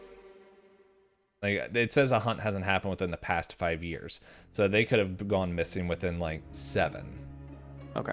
And it's like how clean they are. Yeah. Doesn't. Yeah, it's too much of decay for just normal. See. Mm-hmm. Yeah. Okay. Well, I'll get going and go, and then I'll. Is the older lady in the same place I am? If you're exiting the library, that it's set a little bit farther back, but yeah, you guys are all like kind of in the courtyard area. I'll be exiting the library and I'll look over at the old lady. It's like, so what's your plan? Well, so as they went into the library, Gwendolyn, I think, noticed the tree and the overgrowth, and she is trying to fight back against whatever is happening because of the spear that she's holding on to and the ichor that feels like it's like spreading in her. And she while they're doing their examinations of their mentor, she places her hand upon the tree and is just trying to get a feel for what is happening. And as she touches the tree, I think this like rage just kind of like overtakes her, because this is a keep that she's been to before, and this is like a place that she has had memories with the order at, and she is so frustrated and hurt by the forest reclaiming it, because it no longer serves as protection for the forest, but the forest is battling against it, that as both Jacquard and Lucas come out of the library, she begins to rage against this tree and begins to just stab it multiple times with her spear. Okay. So you begin stabbing the tree as this like groaning and that you guys heard becomes more and more prevalent, and it's just like and you at the last moment can notice this, but pretty much it looks like the roots of the tree like begin to twist and shoot out towards you. It is up to you if you want to use a haste. You can dodge it or take, but like it will kind of halt your attack, or you can take 1 harm and just keep going at it. Gwendolyn's going to take 1 harm and continue to go at it. Okay. Yes. She is so beyond like understanding, or like she no longer is the one who is acting. It is the spirit self that is anathema of the forest that is attacking this tree through her. Okay. So the tree isn't falling the same way as the bald man is. It looks like it's kind of pushing back a little bit, but you can see like chunks of it are like kind of like it's like kind of like chunks of it are turning to ash and falling as it's still kind of fighting against you guys. Well, against him. I'm sorry, not him. Lady Gwendolyn. No, it's me. It's fine. I don't care. Dude. Yeah, I'm just trying to make sure I get it right. But anyway, Lucas, Jacquard, are you guys doing anything against this or? Oh, I'm gonna sprint towards Lady Gwendolyn to try to drag her off of this tree. Yeah, I'm definitely gonna like, I'm booking it over there. I'm gonna try to grab her and drag her off. Like, I'm yelling and screaming, just trying, like, it doesn't matter if the forest is taking over this fort. Like, we're still supposed to be protectors of the forest. You can't just go hacking away at random big old trees. So yeah, I think I'm gonna I'm gonna try to run and drag her off of the tree. Okay. Yeah. I'm just making sure I'm gonna run up, but I'm gonna make sure no roots are, because like you said, roots are, and the tree is trying to defend itself. I was making sure no roots are going to hurt either of them. Mm-hmm. Yeah, so let's play this out. Alright, and then Gwendolyn, are you kind of just going with it? Or are you resisting in any way? I think as like Lucas comes and like places his hand upon her, like a moment of clarity like lifts and she realizes what she's doing. But at the same time, like her resolve is to destroy the tree. Mm-hmm. Like, and so I think as he like stops her, she takes a few breaths and beats to examine where she should be hacking at and not just this rageful hacking. And so she's going to look to see if she can like gauge where the heart of the tree in fact is to stab it. Right? It sounds like a guile, but I'm just double checking real quick. Mm-hmm. I would agree. Yeah, do a guile. Unless so, yeah, you can use a guile to do that. I'm not going to make you guys, anyone else, expend any thing else in doing this. Yeah, so you do that. You expend the guile, and you hit the heart, and it's almost as the tree begins to disintegrate. One last thing happens as a large root shoots out, and so towards the three of you. Yeah, great. And so I'm gonna say with Gwendolyn, kind of she is focused on this, so you're gonna, unless somebody else helps out, you're gonna take another harm from this, and then you guys either use a power, an action, or what is it? Not an action, an approach, or you guys will also take one harm from its final lashing out. I mean, I'll probably, I'm basically gonna shield up and block as much as I can for myself and anyone around me. And I will probably have to use Valor against the vine or the roots attacking us to hold my shield up. I think my character's like pissed. The fact that Gwendolyn like took a second to just aim up. I'm thinking I'm going to ignore and I'm just going to tackle Gwendolyn. Oh, well then I'm blocking for myself then probably. Like I am just, that's it. Like she has got to calm down and take this is enough. So yeah, I'm not gonna pay attention to like I'm going after Gwendolyn. Mm-hmm. Makes sense. Beat the friggin' sense into her. Okay. Yeah, so yeah, Lucas and Gwendolyn, you guys are gonna take one harm. And Jacquard, it sounds like you used the shield. Yes, I did. So let's see.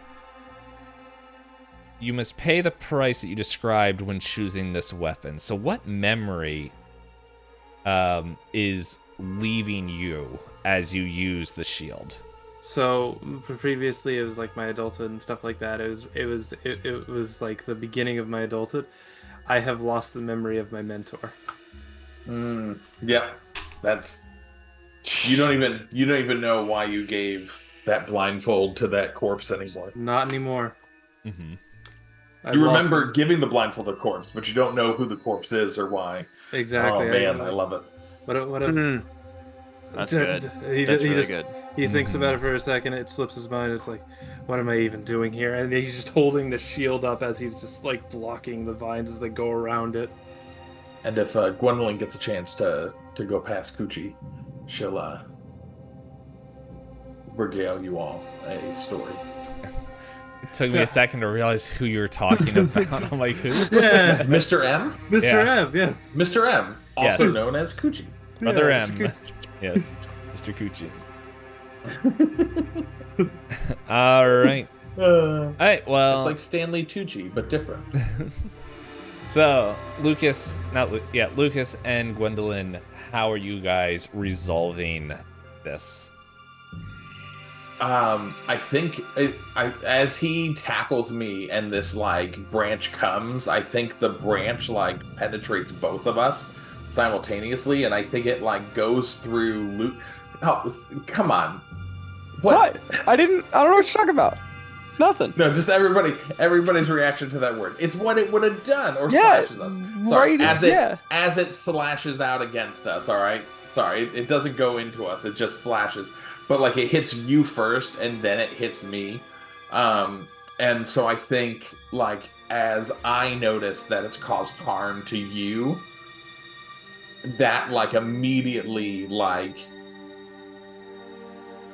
snaps her completely out of whatever she was in, like wherever she was at, and she immediately begins to like treating your wounds, and like is brought back, and it's almost as if like the ichor that has been like pulling towards like and out onto her like spiderwebbing out has like dissipated because of like stabbing this tree, and so Gwendolyn is now like coming back into her own body, and goes, "Oh, Lucas, you're hurt." And not even like seeing her own wounds where like she has these like lashes or like marks of where she's been stabbed by these roots, and begins to like try to like heal yours. I think Lucas, like, I'm just gonna like shove her off of me and be like, "Why? Why did you do it?" And as you ask her that question, she drops the spear, like momentarily, and like I think backs away from the spear, realizing like what the spear represents of anathema of the forest, and just goes, I don't think that it was I that did it, but I know it was me who did it. And she is just like holding her head and like taking account of herself, and just goes, the thing that I have become by choosing this relic of a spear has put me at odds against even you and my order, let alone the forest that I have protected my whole life, and yet the urge and the need to retake and to destroy this vileness of the elder trees that are seeking to reclaim these things that I have built with my own hands. And she just like continues to just like speak kind of like uttered. I think it like the pain is now like hitting her of like the harm that she's taken as she like re-grabs the spear from this like moment of like where she's at, and she's just like, I am sorry for the harm I've caused to you. I'm gonna grab her arm and I'm gonna say, "No! Before you take up that weapon again, you must know that you cannot kill every tree in our path. That weapon is intended for one and one only. No more." And I think the clarity of that as you test her metal to test her valor and honor of what she's been called to, she like is resolved, and she says, "Yes, thank you for the reminder of why we are here." And she breathes, and even more of this like spiderwebbing ichor like lessens on her neck as she picks up the spear and like is now using it to just kind of like brace herself as she gets up, because like she's obviously like wounded underneath of her armor, and she's like realizing that these like roots found their way like in and up through her like plate mail to injure her. That's yeah. I mean, Jacquard stands up from where he was shielded and, brushes off anything off his shield. He looks over at you guys. You can see that his eyes are kind of getting a little bit kind of sunken. He's looking kind of almost like he's tired. He goes, I can't remember the name of him, but a wise man once said, "Never let your weapon wield you, you wield your weapon." Who was it? And he's just scratching his head, like very confused and a bit out of it. And I think Gwendolyn, realizing like the weight of what you've done, like places her hand upon you and says, as Lucas has said to me, I shall also say to you, the usage of your shield must only be used now for our task at hand. I am so sorry that I have caused you to take a price for my own misgivings. It doesn't matter now. It's over. Let's continue. And she says he would have been proud of you, even though the memory of him is now gone. He just blinks and he's like, so where are we going? I think Lucas is sitting there, and as Gwendolyn is talking with Jacquard, he kind of pushes his scroll back into his like belt pouch, where he had started to pull it out in case he needed to use it against his fellow knight. And as it kind of goes all in the rest of the way, he feels the papers that he just hastily shoved in there, and he pulls them out and he starts reading through them and starts deciphering the ritual that's written in there, kind of looking at what his mentor was working on when he died. Are you gonna try to finish it? I think so.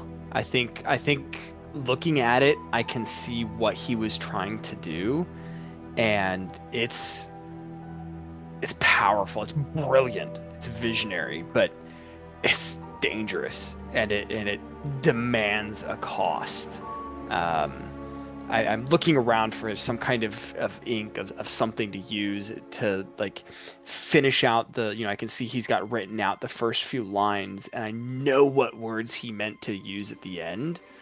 And I'm just not seeing anything. So like, just without even thinking, I kind of like see that there's like blood on my hand from my side, and I just kind of like grab it and just like finger paint real quick the last couple of words, and just like, and it looks like that's a ritual that will work. I look around, I don't see anything to use it on, but I wrap the scroll back up and put it in my pouch. I'm gonna say guile. Yeah. Use a point of guile. Yep. To do that, and yeah, for sure. So, with that, you guys move on. I'd say so. Oh. And as Gwendolyn moves on, she has this like pronounced limp now, as she's using her spear this like base to just kind of like help her as she walks. Okay. So at the end of this scene, if any knight wielded their weapon, they can recover 1 health. Boom. All right, I'll take that back. All right, and from So I go to -1, right? I didn't. No. That. I Okay. have to change this actually. All good. Yeah, so we are now at the final fight. Let's see. Ba-ba-ba-ba-ba-da-ba. Yeah, so make sure all your things are correct. Let's see, there's 3 players. So we gotta go to this. Alrighty. We're having tea? Okay, that's not too hard. Okay, so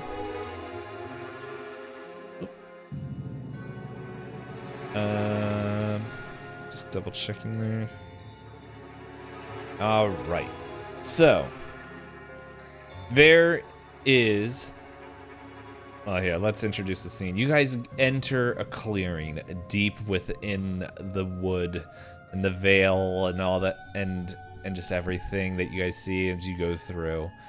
And as you guys enter this clearing, Gwendolyn, the spear begins to shake and vibrate in your hands as... Where'd it go? There it is. As you look out, and before you is the first tree. The tree that is, making sure it's the right size there. I'll fix that in a second. That is seen to recognize the spear that has pierced it, as where its heart would be is now an empty cavern, and all you see is this dark, like amber, crystalline, almost sap that's hardened there. And now it looks and points, and your weapons realize it is time for its sacred duty to take a place, to take a part. And let's get... I will give you guys tokens in a second. I realize I didn't actually make the little tokens here that are your characters to throw on the map. So I'll have to find something else. I realized that like 10 minutes before we started. I was like, I don't have time to do that. There's knights in this in your Yes. thing somewhere. Yeah, I know. I have Get the knights. Muppets. Get the Muppets. Get the Muppets. Okay, so Champions. Just get little champion tokens. Let's go. It's technically what we all are. Occupies 2 adjacent spaces on. So there we go. It's like skinny long. Oh. As it's kind of like wiry and thin and all that. And let's click the combat. So everyone brought their lighters, right? Okay, we just go up and set it on fire. Okay, so this is how combat works. First things first. Your weapons, as they activate, if you guys did not complete any of the quests given to fully enact their powers, it is going to you guys will immediately lose 2 health. Now, let's see. Let's go through the spear. Let's see. I feel like both Gwendolyn and Lucas did test the mettle of your fellow knights, especially in that last scene. I don't know, as there seemed to be a change. I also feel like Gwendolyn has struck back at the forest and probably stabbed the heart of an elder tree. Probably did all 3, from what I could say. So I'm saying the spear is happy and ready to go. The shield I feel like you did your last quest, protect yourself at the cost of others, because you did not try to jump in front of the others. I forgot how goofy the stupid combat music for this scene is. Yeah. It's perfect. I don't know what we're talking about. And let's see. Once again, I do think that Lucas did test the metal, but I will also say the new ritual, even though it hasn't been tested. Oh, let's see. Write the words of a new ritual upon the scroll with sacred blood. I want to say that's hey, I think everyone's blood to themselves is quite sacred. He also has some of Gwendolyn's blood also on his blood. Super sacred, because it's doubly, No, yeah. So I'm gonna. I don't think I got the second one though. I didn't do much. It's all good. Desecration or destruction. It says if you failed to if you failed to accomplish a single quest, you immediately lose 2 health at the start of the fight. So I think you guys all accomplished at least one. Yeah. One goal, one quest. Good. Nice. So we are good with that. We'll go to the next page.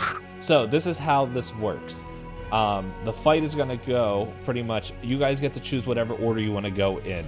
So the thing is, it's like, so let's say Lady Gwendolyn's gonna go first, and then the Beast is going to go, and then Sir Jacquard's gonna go, and then the Beast goes again, and then Lucas goes, and the Beast goes again. At the end of that, an event happens that will change the battlefield a little bit, and then we start all over again. You don't have to stay in the same order.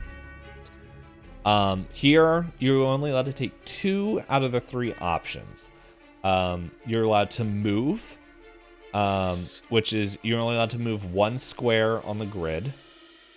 Your power, which you guys have powers from your order and from your weapon. So when you use them, let's just explain that so people watching can know. And then a maneuver, which is very much what the approaches are. If you're going to use Valor, Haste, or Guile, that is pretty much what you would do there.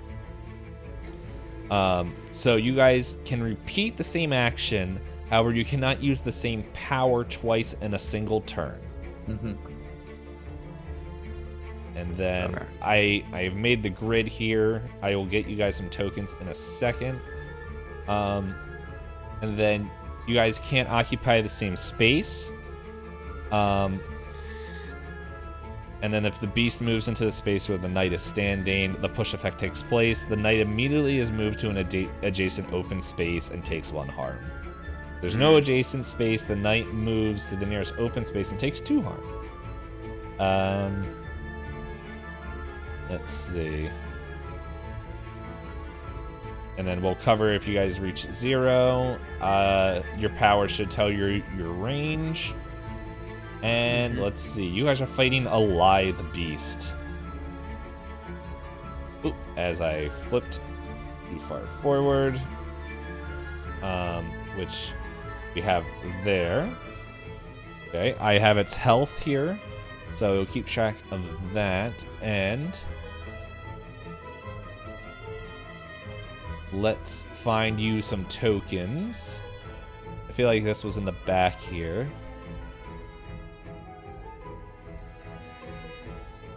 This is the tree I just stabbed, right?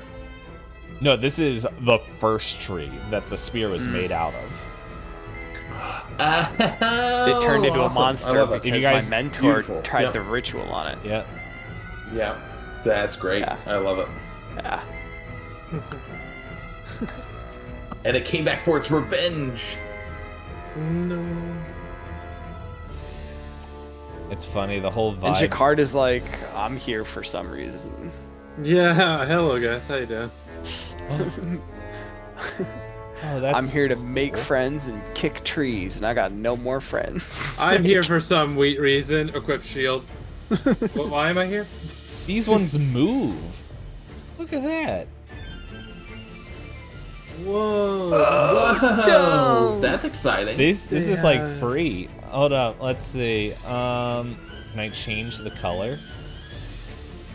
Let's figure out how to do this where I can still see and mark all the stuff I have to, but also be able to actually be on top of these characters. Let's see. Oh, I think it would be here. Let's give this one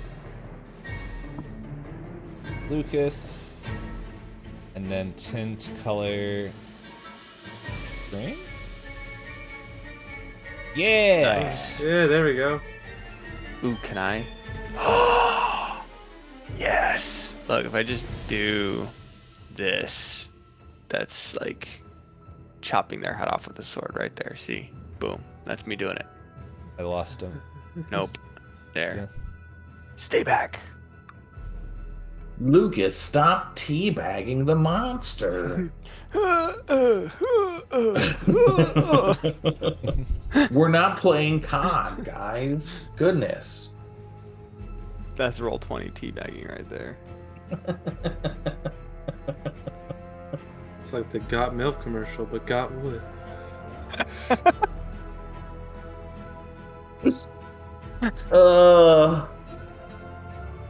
Oh, goodness.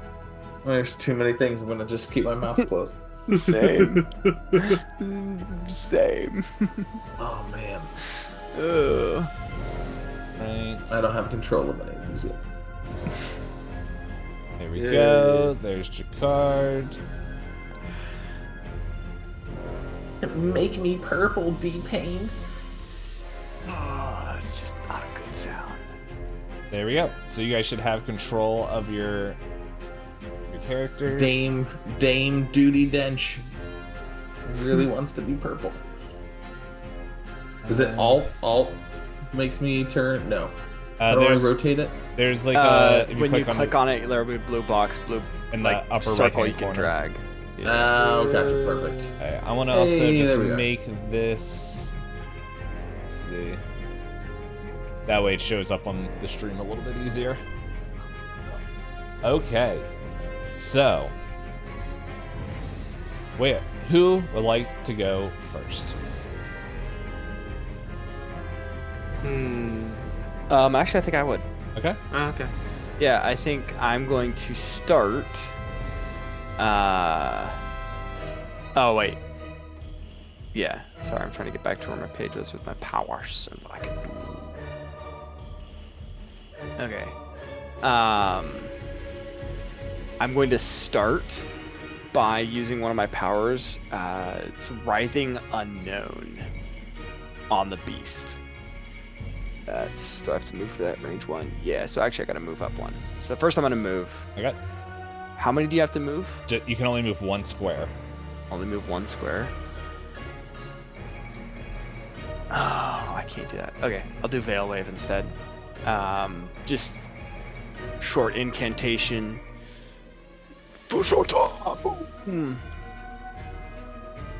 Beast takes 1 harm. All right.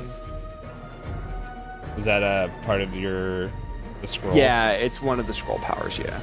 Veil Wave. Veil Wave, a burst of power beyond the veil pours forth from your body. All right. In a torrent. Owie! I'm gonna just keep track right there so you guys can see the harm. Good, that shows up on the stream as well. Yep. All right. Okay. Well, that was your turn. Now it's my turn as I read here. Okay.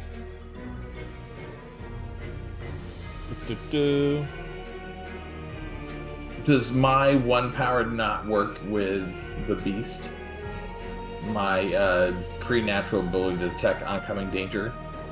Should something threaten you or those immediately surrounding you, you have a moment to react. Oh, I completely forgot about that. I guess you would have known that back at the last thing. I forgot about your power.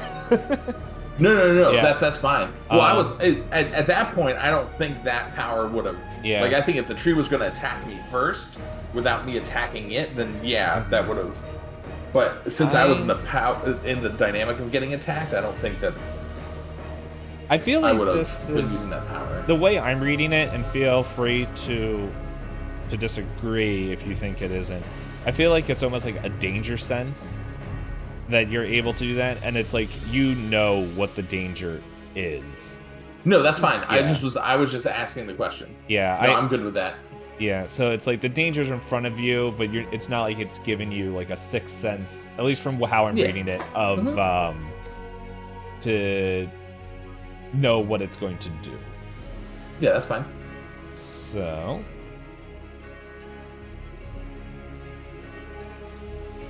okay, so let me just read a bunch of stuff because I have 2 pages now. So move one under the beast. Okay, so oops, not that.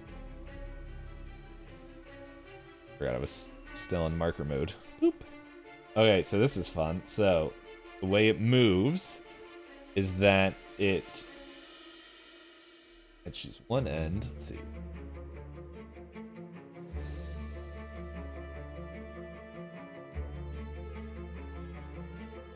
You know what? This makes sense. So it's gonna go 1, and then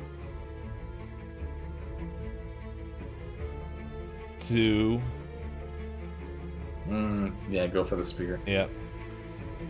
3. It's coming next to you, and then it's like pretty much like the front half, and then the back half snaps 2 as it's now next to you here. Okay.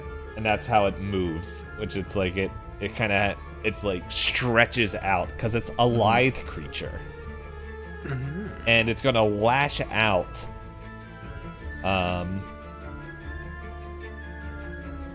It's as it just kicks and like the wood like just shoots out and spindles all around and attacks Lady Gwendolyn, and you're gonna take 2 harm.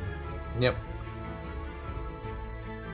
Okay. And that is the end of its 10.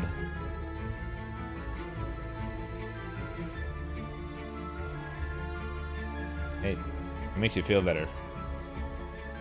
You guys, the amount of quests you succeeded in could have made this fight a lot worse.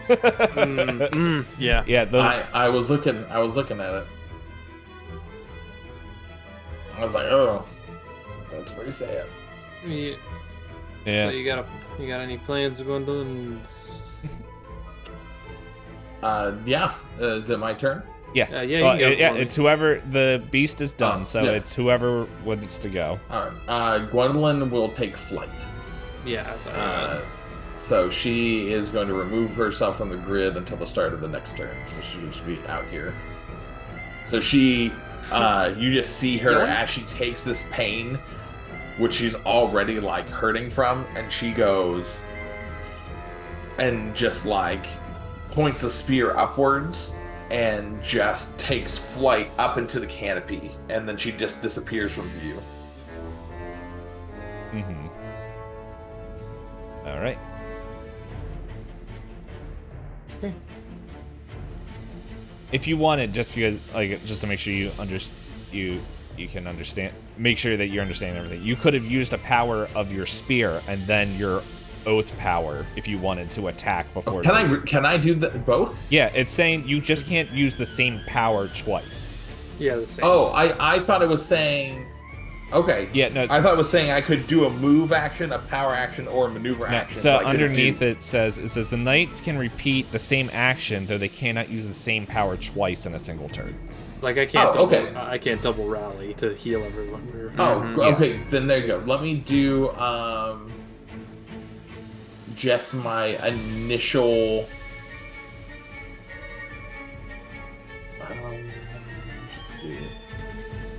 Yeah, let me just do my initial. Actually, yeah, let's do that. I will pierce its spirit, and then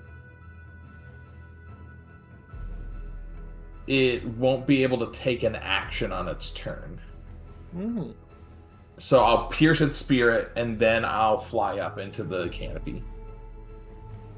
Okay. As like, I imagine like because it's not like a huge creature, and you kind of like stab, and it's like close to the amber core as it's like, as you fly away, and now it's the beast's turn. And so it can't take an action. Can't take an action. What it says is that the beast cannot either move or take an action after your turn. So it cannot take an action. So just a single action, or just can't do anything? It's just kind of stuck. I'm just reading what it says. Yeah, it says, I'm going there. Trying to read that too. Beast cannot either move or take an action after your turn. Okay, yes. So I'm guessing it can move. It just can't use a power. Yes. Yeah, that's how that reads. Yeah, so like it's allowed to do its movement, but it can't do its secondary thing unless the beast has a different move system. But it looks like the beast just can do the same as we can. Yes. Yeah. So it's going to attempt to do this, and so I'm going to be a little turd as it's going to 1, 2, 3. Whoa! 1, 2, 3. And it's going to pretty much. Whoop, not you. Sorry, I gotta get control of my. And so it's going to pretty much jump, like it leaps towards you and then lands on Serge Akisa's Rose, and since you can't share, the push action happens. You can move yourself to any free area, open space that you want, but you're going to take 1 harm. Okay.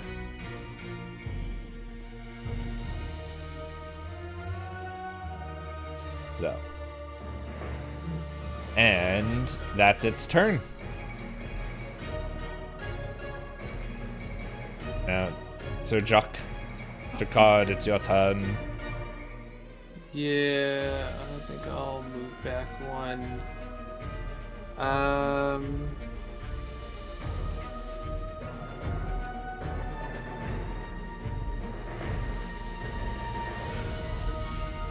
I think I'll use deflect, which reduces each source of incoming harm until the start of your next turn to anyone within 1 range of me. So that would be me and Lucas there. Take minus until next turn. Sorry, I'm using deflect. deflect. Okay. That's on my shield powers. So that should cover me and Lucas, I believe, because I assume diagonals aren't. We can't move in diagonals, but it counts as a space. Yeah, because it says within 0 to 1 range. Yeah, one range is literally any space that's around you. I missed. Yeah. Yep. I missed the diagonal rule. So I guess the beast technically couldn't gotten where. I think it still could have reached Gwen. Yeah. But Yeah, so that reduces all incoming harm by 1 until next turn. okay. And Dave, I don't think the beast follows that rule. I just think for us, it's a different, because we only have 1 space of action. Yeah. And it would take two move actions to move through a diagonal. So, As is in every other thing. So all good. We're keeping it rolling. Hey. This turn. Yep. So it's its turn, and then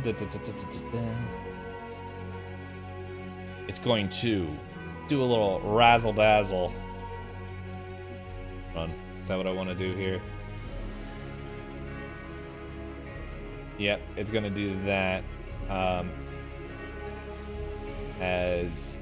Actually, no, it's not going to do that. It's going to turn here and whip up.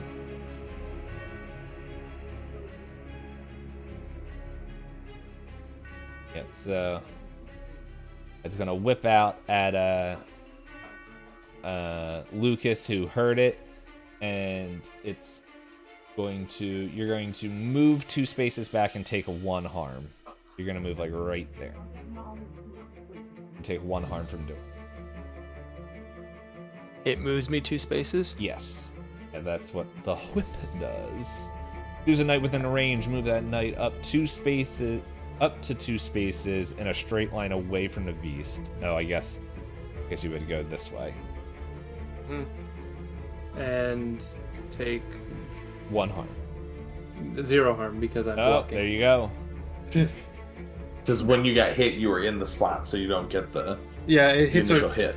Yeah, it hits my shield, and I push you back. You still get pushed back, but I block the initial hit. Alrighty. And then a shift happens. Okay.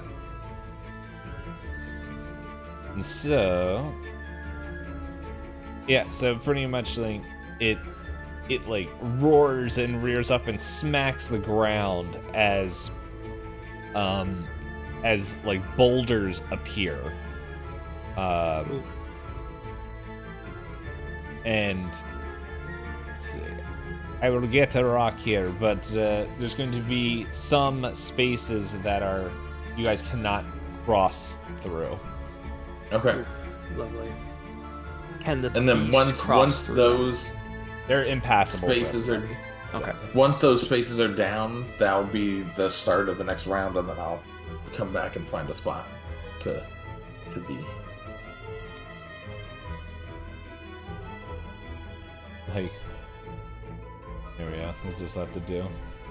Gwendolyn, if you need health, let me know. I got some heals. We do have a decent amount of healing, actually. If I get hit with a lash out, I'll definitely need some healing. But right now, she'll be fine. Well, that's where that landed. So there we go. It is it. It is now. Okay, so you're landing there. She's gonna land there. Yep. All right. And now it's whatever knight first. I can do some damage. Actually, as I land, I move here, and then I lunge out, which is my knight power, which is a range of 2, which I get to move 1 space and then deal harm on top of my actual movement. So I'm going to move 1 space, and then I'm going to deal harm to the creature, but because I was initially 2 spaces from it, it receives 2 harm. Okay.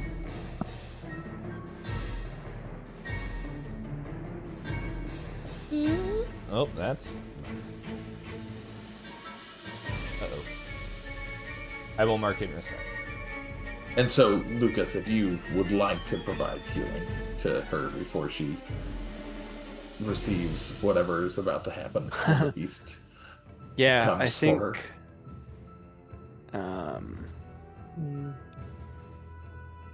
Yeah, I think it's got to take its turn first. It Yeah, has it to take its does. turn first, yep. Yeah. And yeah, technically I have my turn as well. What the? Whoa, that's a lot of damage you just did to it, Yeah, it's. and it's gone. It healed quickly. Reason it's like. You activated the polygon, dude. Okay. So. It's its turn. Actually, think where I put these rocks. It doesn't.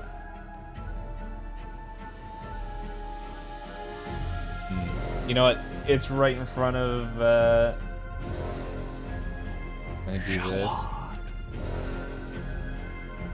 I want to do this thing, but I can't.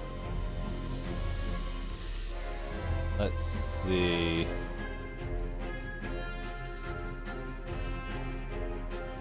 You know, it's gonna just whip Jacquard real quick. So you're going to slide back 2, take harm. Unless your Yeah. shield John is still up. And I'll just read that just to make sure. Until your next turn, so it's still up. Because I technically haven't had my turn yet. okay. Nice. So I take 0, but need to get knocked back. It wants to get Oh, away from no. the ouchies, so it's going to. 1, 2, 3. Going to.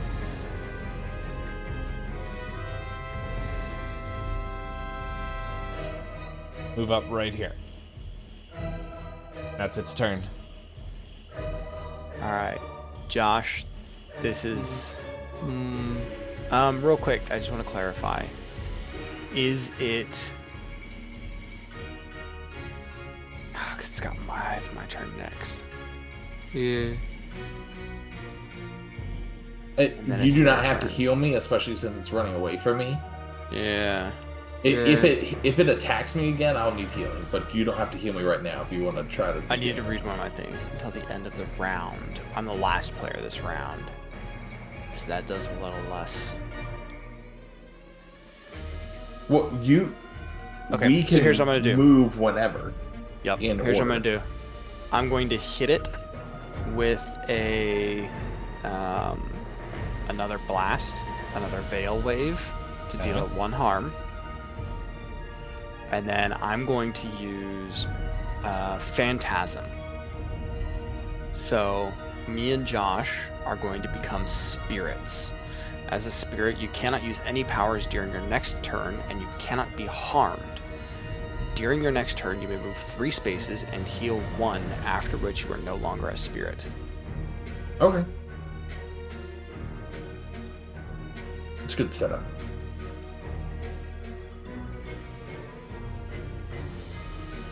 I won't let me draw my lines anymore. I don't know what you did to it. Are you on the wrong tool? It's like it's wanting to.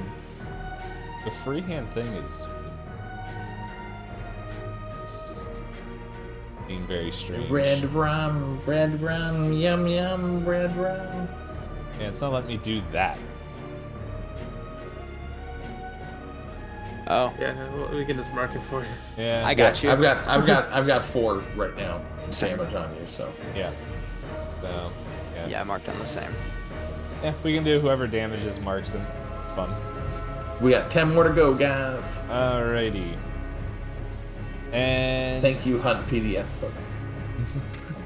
you're welcome. All right, so you do that, and you guys become untouchable.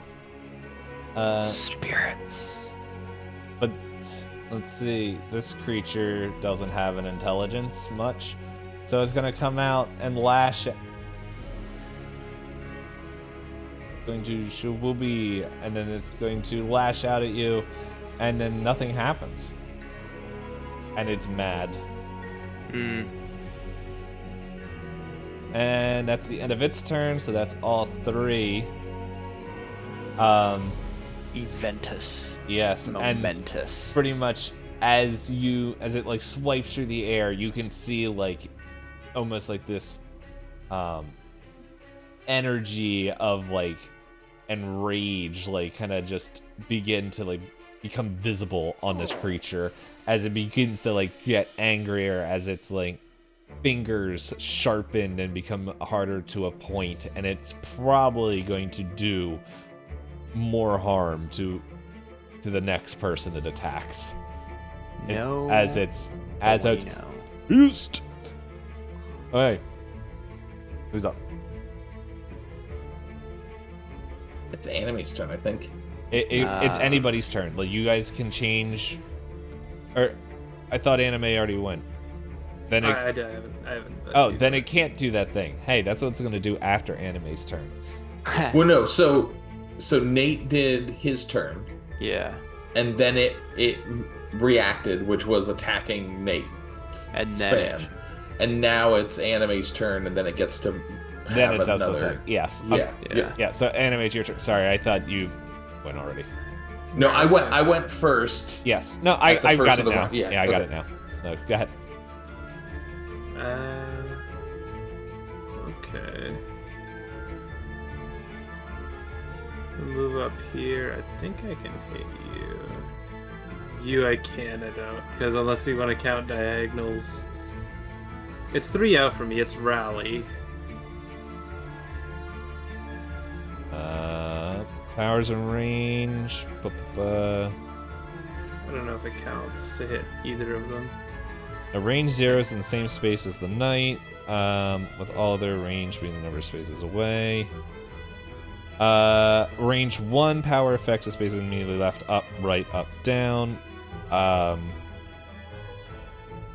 then, in order for a target something diagonal, the knight's space, they would need a power with a range 2. So if it's a range 3, I think it's full circle, and then, yeah, so I think it's like all around you, and then like 2 up, 2 left, 2 right, 2 down, and then like the immediate circle around you. Does that make sense? Yeah, it does. Unfortunately, that's not what I want then. Best I can really do then is I'll go here. I will still rally, but it's only gonna affect me. And I'm gonna get I'm gonna get a bonus move for next turn. Nice. Alrighty. That's good because Prepping both of action. us will have no power usage next turn. So Yeah. Yeah. But we'll heals. Yeah. Alright. well, heals 1, so I'll take it. So now it does its things. Hey, so now it does its spiky wikies, spiky wiki, and it's your whatever knight wants to go first. Yep.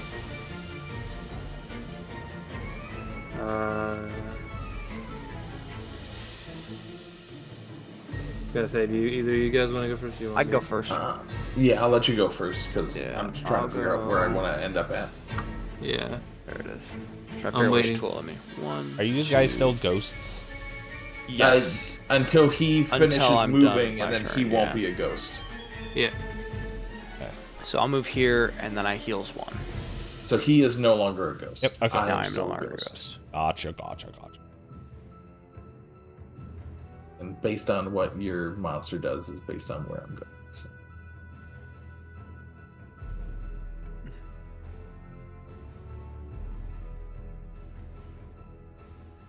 So it's the Lithe's turn.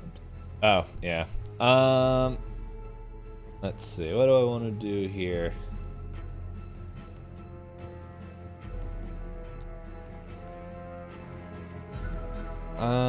Let's see. I think it's gonna just continue moving up here.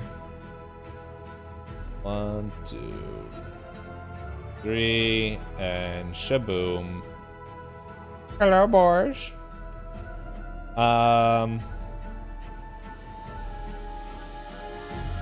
And let's see, it's gonna lash out at the one that I wasn't able to hit earlier. It lashes out, and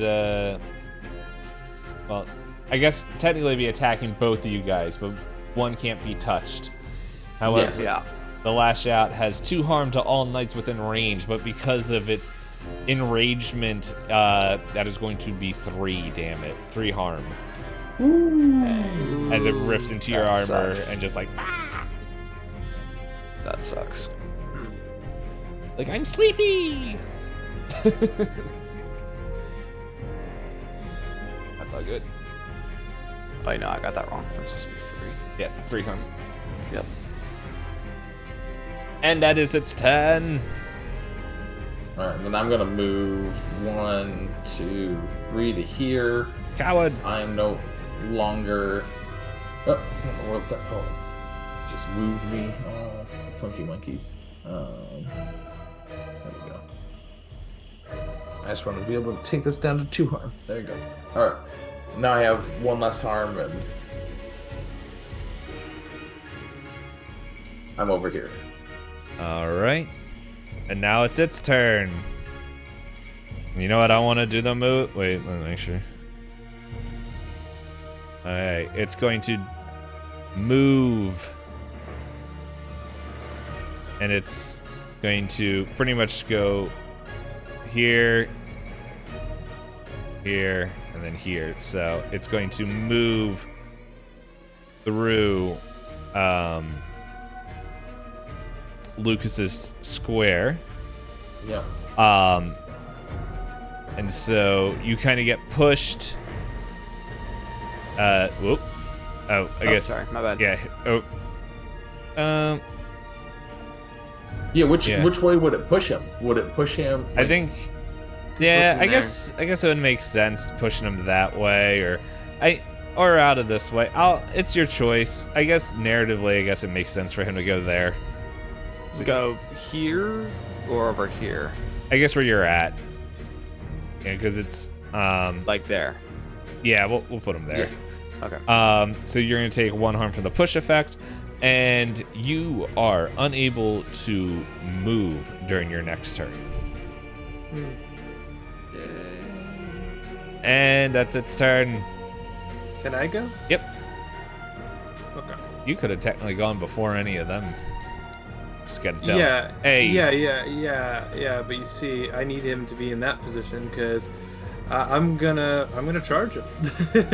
Nice. I wish you did. Sorry for getting in your way. Yeah. No. That's why I had the extra movement just so I can move around. So I charge in a straight line, doing equal harm to the number of spaces I move before reaching the beast. So that would be 1, 2, 3, 4, and I hit him. 5. Missed. Dang it. So I would basically I don't. So that's 4 spaces in between, or would we count the space he's on? Charge. Move a straight line. Do harm equal to the spaces you moved before reaching him. 4. 4. Yeah, should be 4. Yeah. So mark 4 Okay. as you rip a chunk out of its butt. Yeah, rip that chunk out of that butt. Chunky butt. There we go. There we go. Yep. Nice. So 8 points of Damaggio, Mm. and now it's its turn. And it's I feel like I'm gonna get hurt. Let's see. You can move up to 3. Cool. It's just going to No. and move here Dang it. as it's going to lash out with a range of 1. Good. Yeah, that's 2 of us. And so you both take 2 harm as Lucas dulled its attack. You're welcome. Thank you. All right. Is that everybody? Yeah. Yeah. Let's see. So, with that, it laughs a little bit and at y'all, and just as it feels like it's ripping into you guys, and you can see things just and pretty much this I don't have them, but it's the sprites, not the same sprites you had in there, but these sprite no, I don't want to use a sprite. Let's use as it kind of does this. Mountain Dew. Oh. What? I said Mountain Dew. You don't want to use sprites. Oh, yes. Let's see.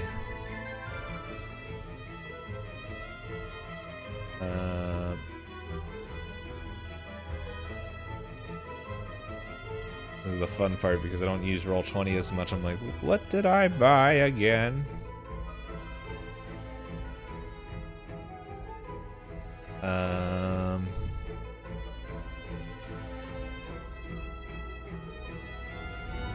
Let's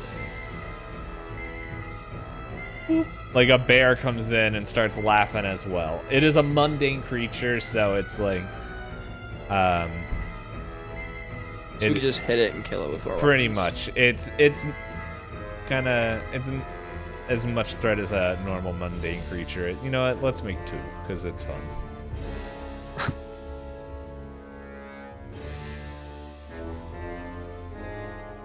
This one's going to be blue. All right, and that was the shift as it laughs out at you. And one of you Knight-a-Maroos, it is your turn. All right, I have a question. If I use this thing called Let Loose, it says it deals 1 harm to anything in every space the spear travels through. So since the life takes up 2 spaces, if it travels through both of its spaces, does it take 2 harm? Yeah, I would say so. Okay. Heck yeah. And then it doesn't say anything about what the spear does after that? Do I just not have the spear anymore, or does the spear magically come back to me? I'm gonna say this.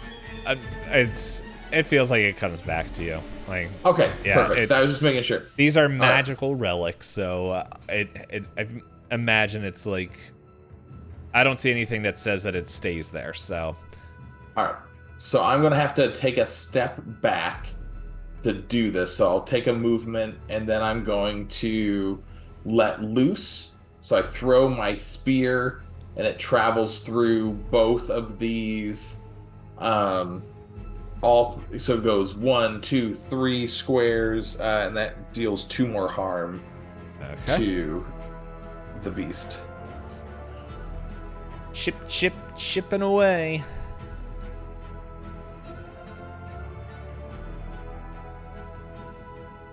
So, let's see. So, let me draw.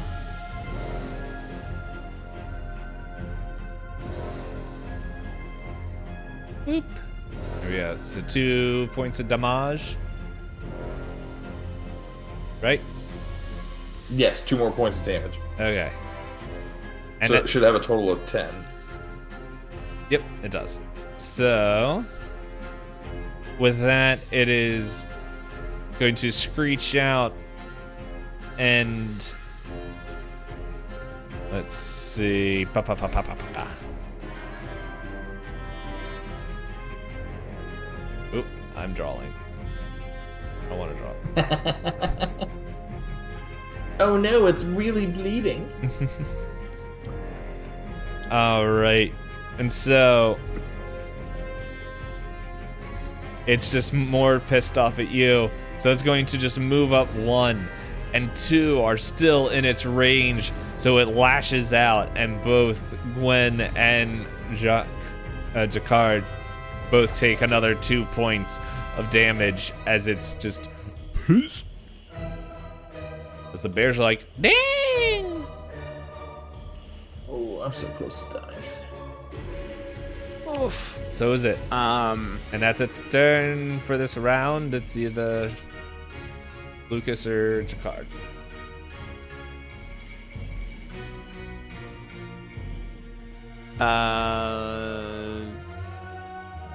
Jacquard, I can heals for 1 and deal 1 damage to it if you want. I don't think it matters if you're in the way or not. If it doesn't say anything about the things in the spaces on the way to it, then it doesn't damage anybody in front of it. Yeah, so I'm going to use my Oath Power to start with, which is Nature's Gift. I get a call upon the forest to repay a debt to me. Me or any knight within a range, heal 1. So I'll go ahead and heal Sir Jack for 1. And then I'm going to do another Veil Wave and blast the creature for another damage. Like that. How rude. Boom. Shot it. Well, in that case, it's going to...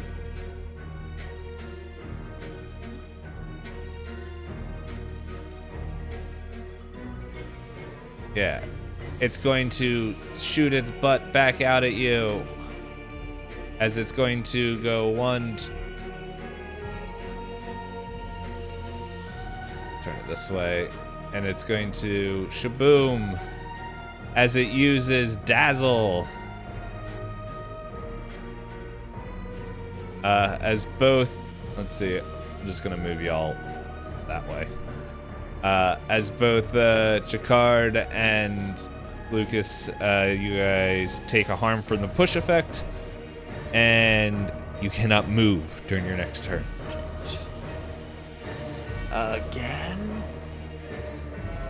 But now you're next to it. But Which this opens me up for a really great thing on my end, so. As long as these bears don't mess me up too bad. Oh yeah, I guess they moved too. Thanks for reminding me. Hey. Yeah, you're welcome. Hey, what you doing? I guess they only moved it. Well, I guess they were supposed to move last turn. So here, we're gonna say this one got one Well, here. do they move each turn too? I don't know, it doesn't really say. It's just random. I feel like a mundane creature just gets one action. Like gets the set of actions like we do. Yeah, well I was saying they should have moved I guess not. Because they came in at the start of this round. Yeah, so they're just looking at this rock. Hey. It's pretty cool. Rock. Aw, thank you, GM, for not having them attack me. Well, it can't attack from a diagonal. They can't move diagonally. Oh yeah, because it would have to take 2. Yeah, I got you. There you go. Alright. That's exciting. Chicard, is there anything you'd like to do? You're muted.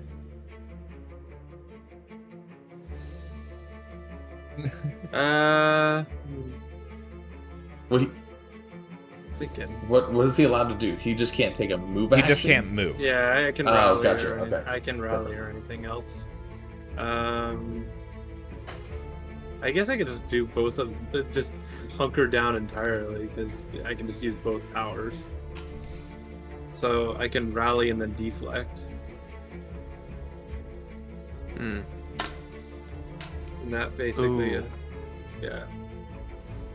Ooh, me likey. Yeah, so I think I'll just rally and then deflect. So we take -1 harm until my next turn, and each knight can choose a bonus for their next turn, which is heal 1, harm, power on next turn, or move 1. Okay, hold up. I gotta read this because it does change possibly what I do. Okay. Okay. I'll heal Nice. 1. I'll heal 1. We get to choose, right? Yeah, you get to choose. Every knight gets to choice. Okay. Is it on your next turn or right now? On your next turn. Okay. Okay. So let's see. I think it doesn't feel a threat from these two, so it's gonna move.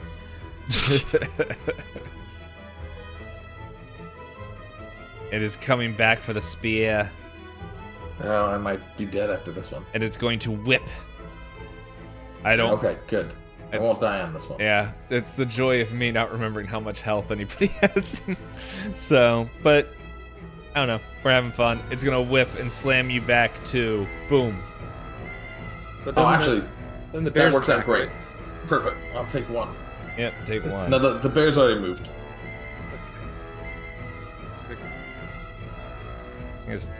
Yeah. So, and now it's its turn, and it screeches again and begins like rolling around into the dirt as like wood and like kind of wood chips and everything starts bundling up there as it seems to be like bulking up with armor, and it's going to take 1 less harm from an attack this round. Mm. And so, it is now somebody's turn. All right. Quick question. Yes. There's not a way, like, on your turn to hold an action, is there? No, not that I saw. Okay. Alright. I'm gonna go first. She is going to do her Did I do let loose on my last round? Where I threw the spear at it for 2? Yes. That was that was that one. So then I'll oh wait, it's fine. Still I'll get just at do least my one. lunge. You'll still. Yeah, so I'll do my lunge, which she takes a step, and then because I was 2 out, it causes 2 points of damage. So is it only taking 1 of that? Yes, 1. All right, and then that's my first round, and then the second thing it's going to do is because she's so close to death, she's going to do her fly up into the canopy. So, Just let loose. Chuck the spear. No, I can't do it twice in a row. Wait. Or can I? No, you can do it 2 rounds in a row. You just can't do like 2 times in a row, like for both of your actions. Oh, is that? Let's double check. I also have a question. When you said lunge, right? So shouldn't it be taking 2 because it's 1 harm but plus 2? It takes 1 less because of its armor. Yeah, but shouldn't that be 3 and then 1 less because it's plus No. 2 harm? It's not 2 harm. It's plus 2 on top of the 1. No. It's saying I would deal 1 harm or I would deal 2 harm. But then why is the plus there? I'm not entirely sure, but what it's saying is not that I harm it 3, it's that I harm it because I don't think any of these harm it more than. Okay. Yeah, I don't think any of these deal more than 2 damage Yeah. Okay. at one point in time. That seems weird. All right. Knights can repeat the same action, though they cannot use the same power twice in a single turn. A single So yeah, if you wanted to do all right. Oh, then the other one. then perfect. No, so then I'm right here. I stepped forward, I hit it, and then now I'm going to throw. Yeah, so let's do that. Thanks, guys. That ends this without me dying, so that's great. Yeah, so then I'm going to let loose and I throw it. 1, 2, it goes through, so it has up to 4. So it goes all the way through it, and that's 2 more points of harm. Nice. Boop, missed. Oh, well, I just did If this. it's gonna move next to me, then I'm gonna go ahead and use my power then. Yes. So, but yeah, you do the damage as already the chipped chrysalis that was showing the like chipped amber. You pierce through it, shattering it as it just looks at you and just groans and screams and thrashes as the like wood and everything just begins to fall apart as amber, like dark amber sap just spills out along the floor, and like as its like final gasp of its fight, it just says, like, you in your mind you just hear, "Thank you." And the bears are like, "Oh, dump." Just get out of here. Boop. then the two she bears maul me to death. You called our dad bald? I said, "Go up, bald head, go up." The 2 she birds Alright. came and ate me. So, the knights succeeded. The epilogue. Rejoice, the foul beast of the forest has been slain, and there is hope for the order yet. Each knight takes a moment to describe what their character does in the days that follow. Do you guys stay and help the order, with the order and help rebuild? What does the order do to heal itself? Okay, let's start out with this first. Do you guys? Let's find happier music. Yeah. Yay, we did it! We did it! I'm so close to dying. Let's go. No, where's that tavern? Stupid music. Yeah. I feel like Gwendolyn like throws the spear through it. The spear doesn't come back this time. It like calcifies into the like tree as she just collapses. Okay. You're After There she is- doesn't even know she did it. She's just Okay. like laying face down in like a pool of her own blood. Perfect. We leave her there. there is something for the dread weapons later. So let's. Oh, my heaven's about to die. So let me plug them in. So let's first start off with this. Do you guys stay with the order and help rebuild, or what do you guys do in the following days and weeks? Gwendolyn will stay with the order. She has no other place to go. But it's going to take her a while to heal, so in the midst of her healing, she is teaching the other knights like skills. Mm. And has like taken on the role of mentor to the young ones.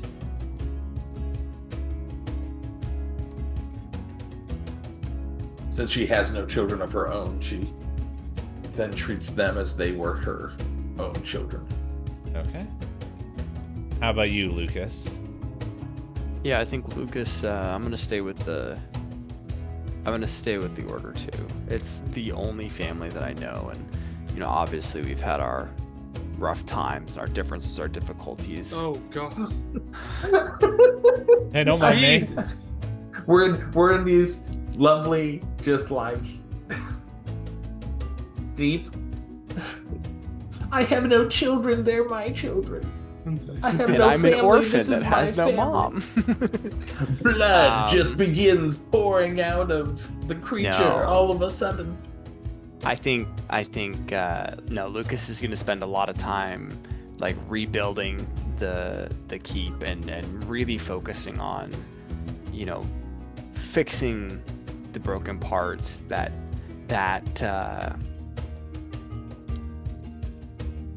he's never lost that desire for knowledge. Just now he wants to regain the knowledge of how to run the keep better. And Sir Jacquard Rose, how about yourself? Jacquard will stay with the keep for a while, and he will be a mentor for at least a little while. But he, one day, you guys noticed he went out and he didn't come back. But he was a mentor for a little while. He did help rebuild for a bit, but he left one day and didn't tell you where he was going. He just left.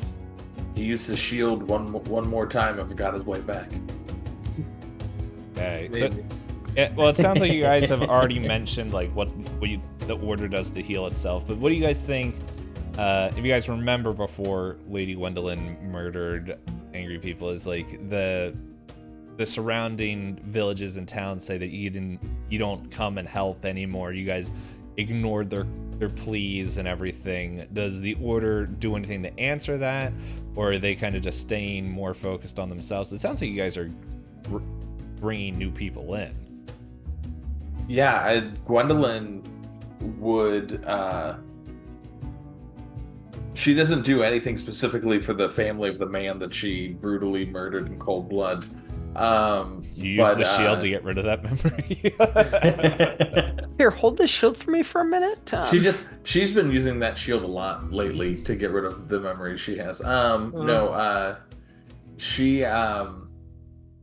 She will continue to take on like anyone and everyone she can to like fill this like void that she has for like the family that she wants, and she really takes on this role of protector now that she has like taken on this like role of anathema to the forest through things, and so now she's like trying to work back to regain favor by being this protector that is doing better than what was done before. And her jadedness has kind of faded, and she's become warmer and less cold as she like you see her like playing with children in the village, while like other knights of the order are there like helping rebuild like broken houses and like teaching people how to farm different different food, and like teaching these skills that the town will need to sustain and survive. Lucas does not. Lucas stays very almost hermit-like, really keeps to himself. He never heals from the disfigurement caused by the scroll. And you know, he continues to have the like bark-like skin in places, and like the little fungus on the side of his nose doesn't ever go away. That just ostracizes people. People don't like that, and so they don't like him. He doesn't like them. He just kind of tries to tend to his trees, fix the keep. Yeah.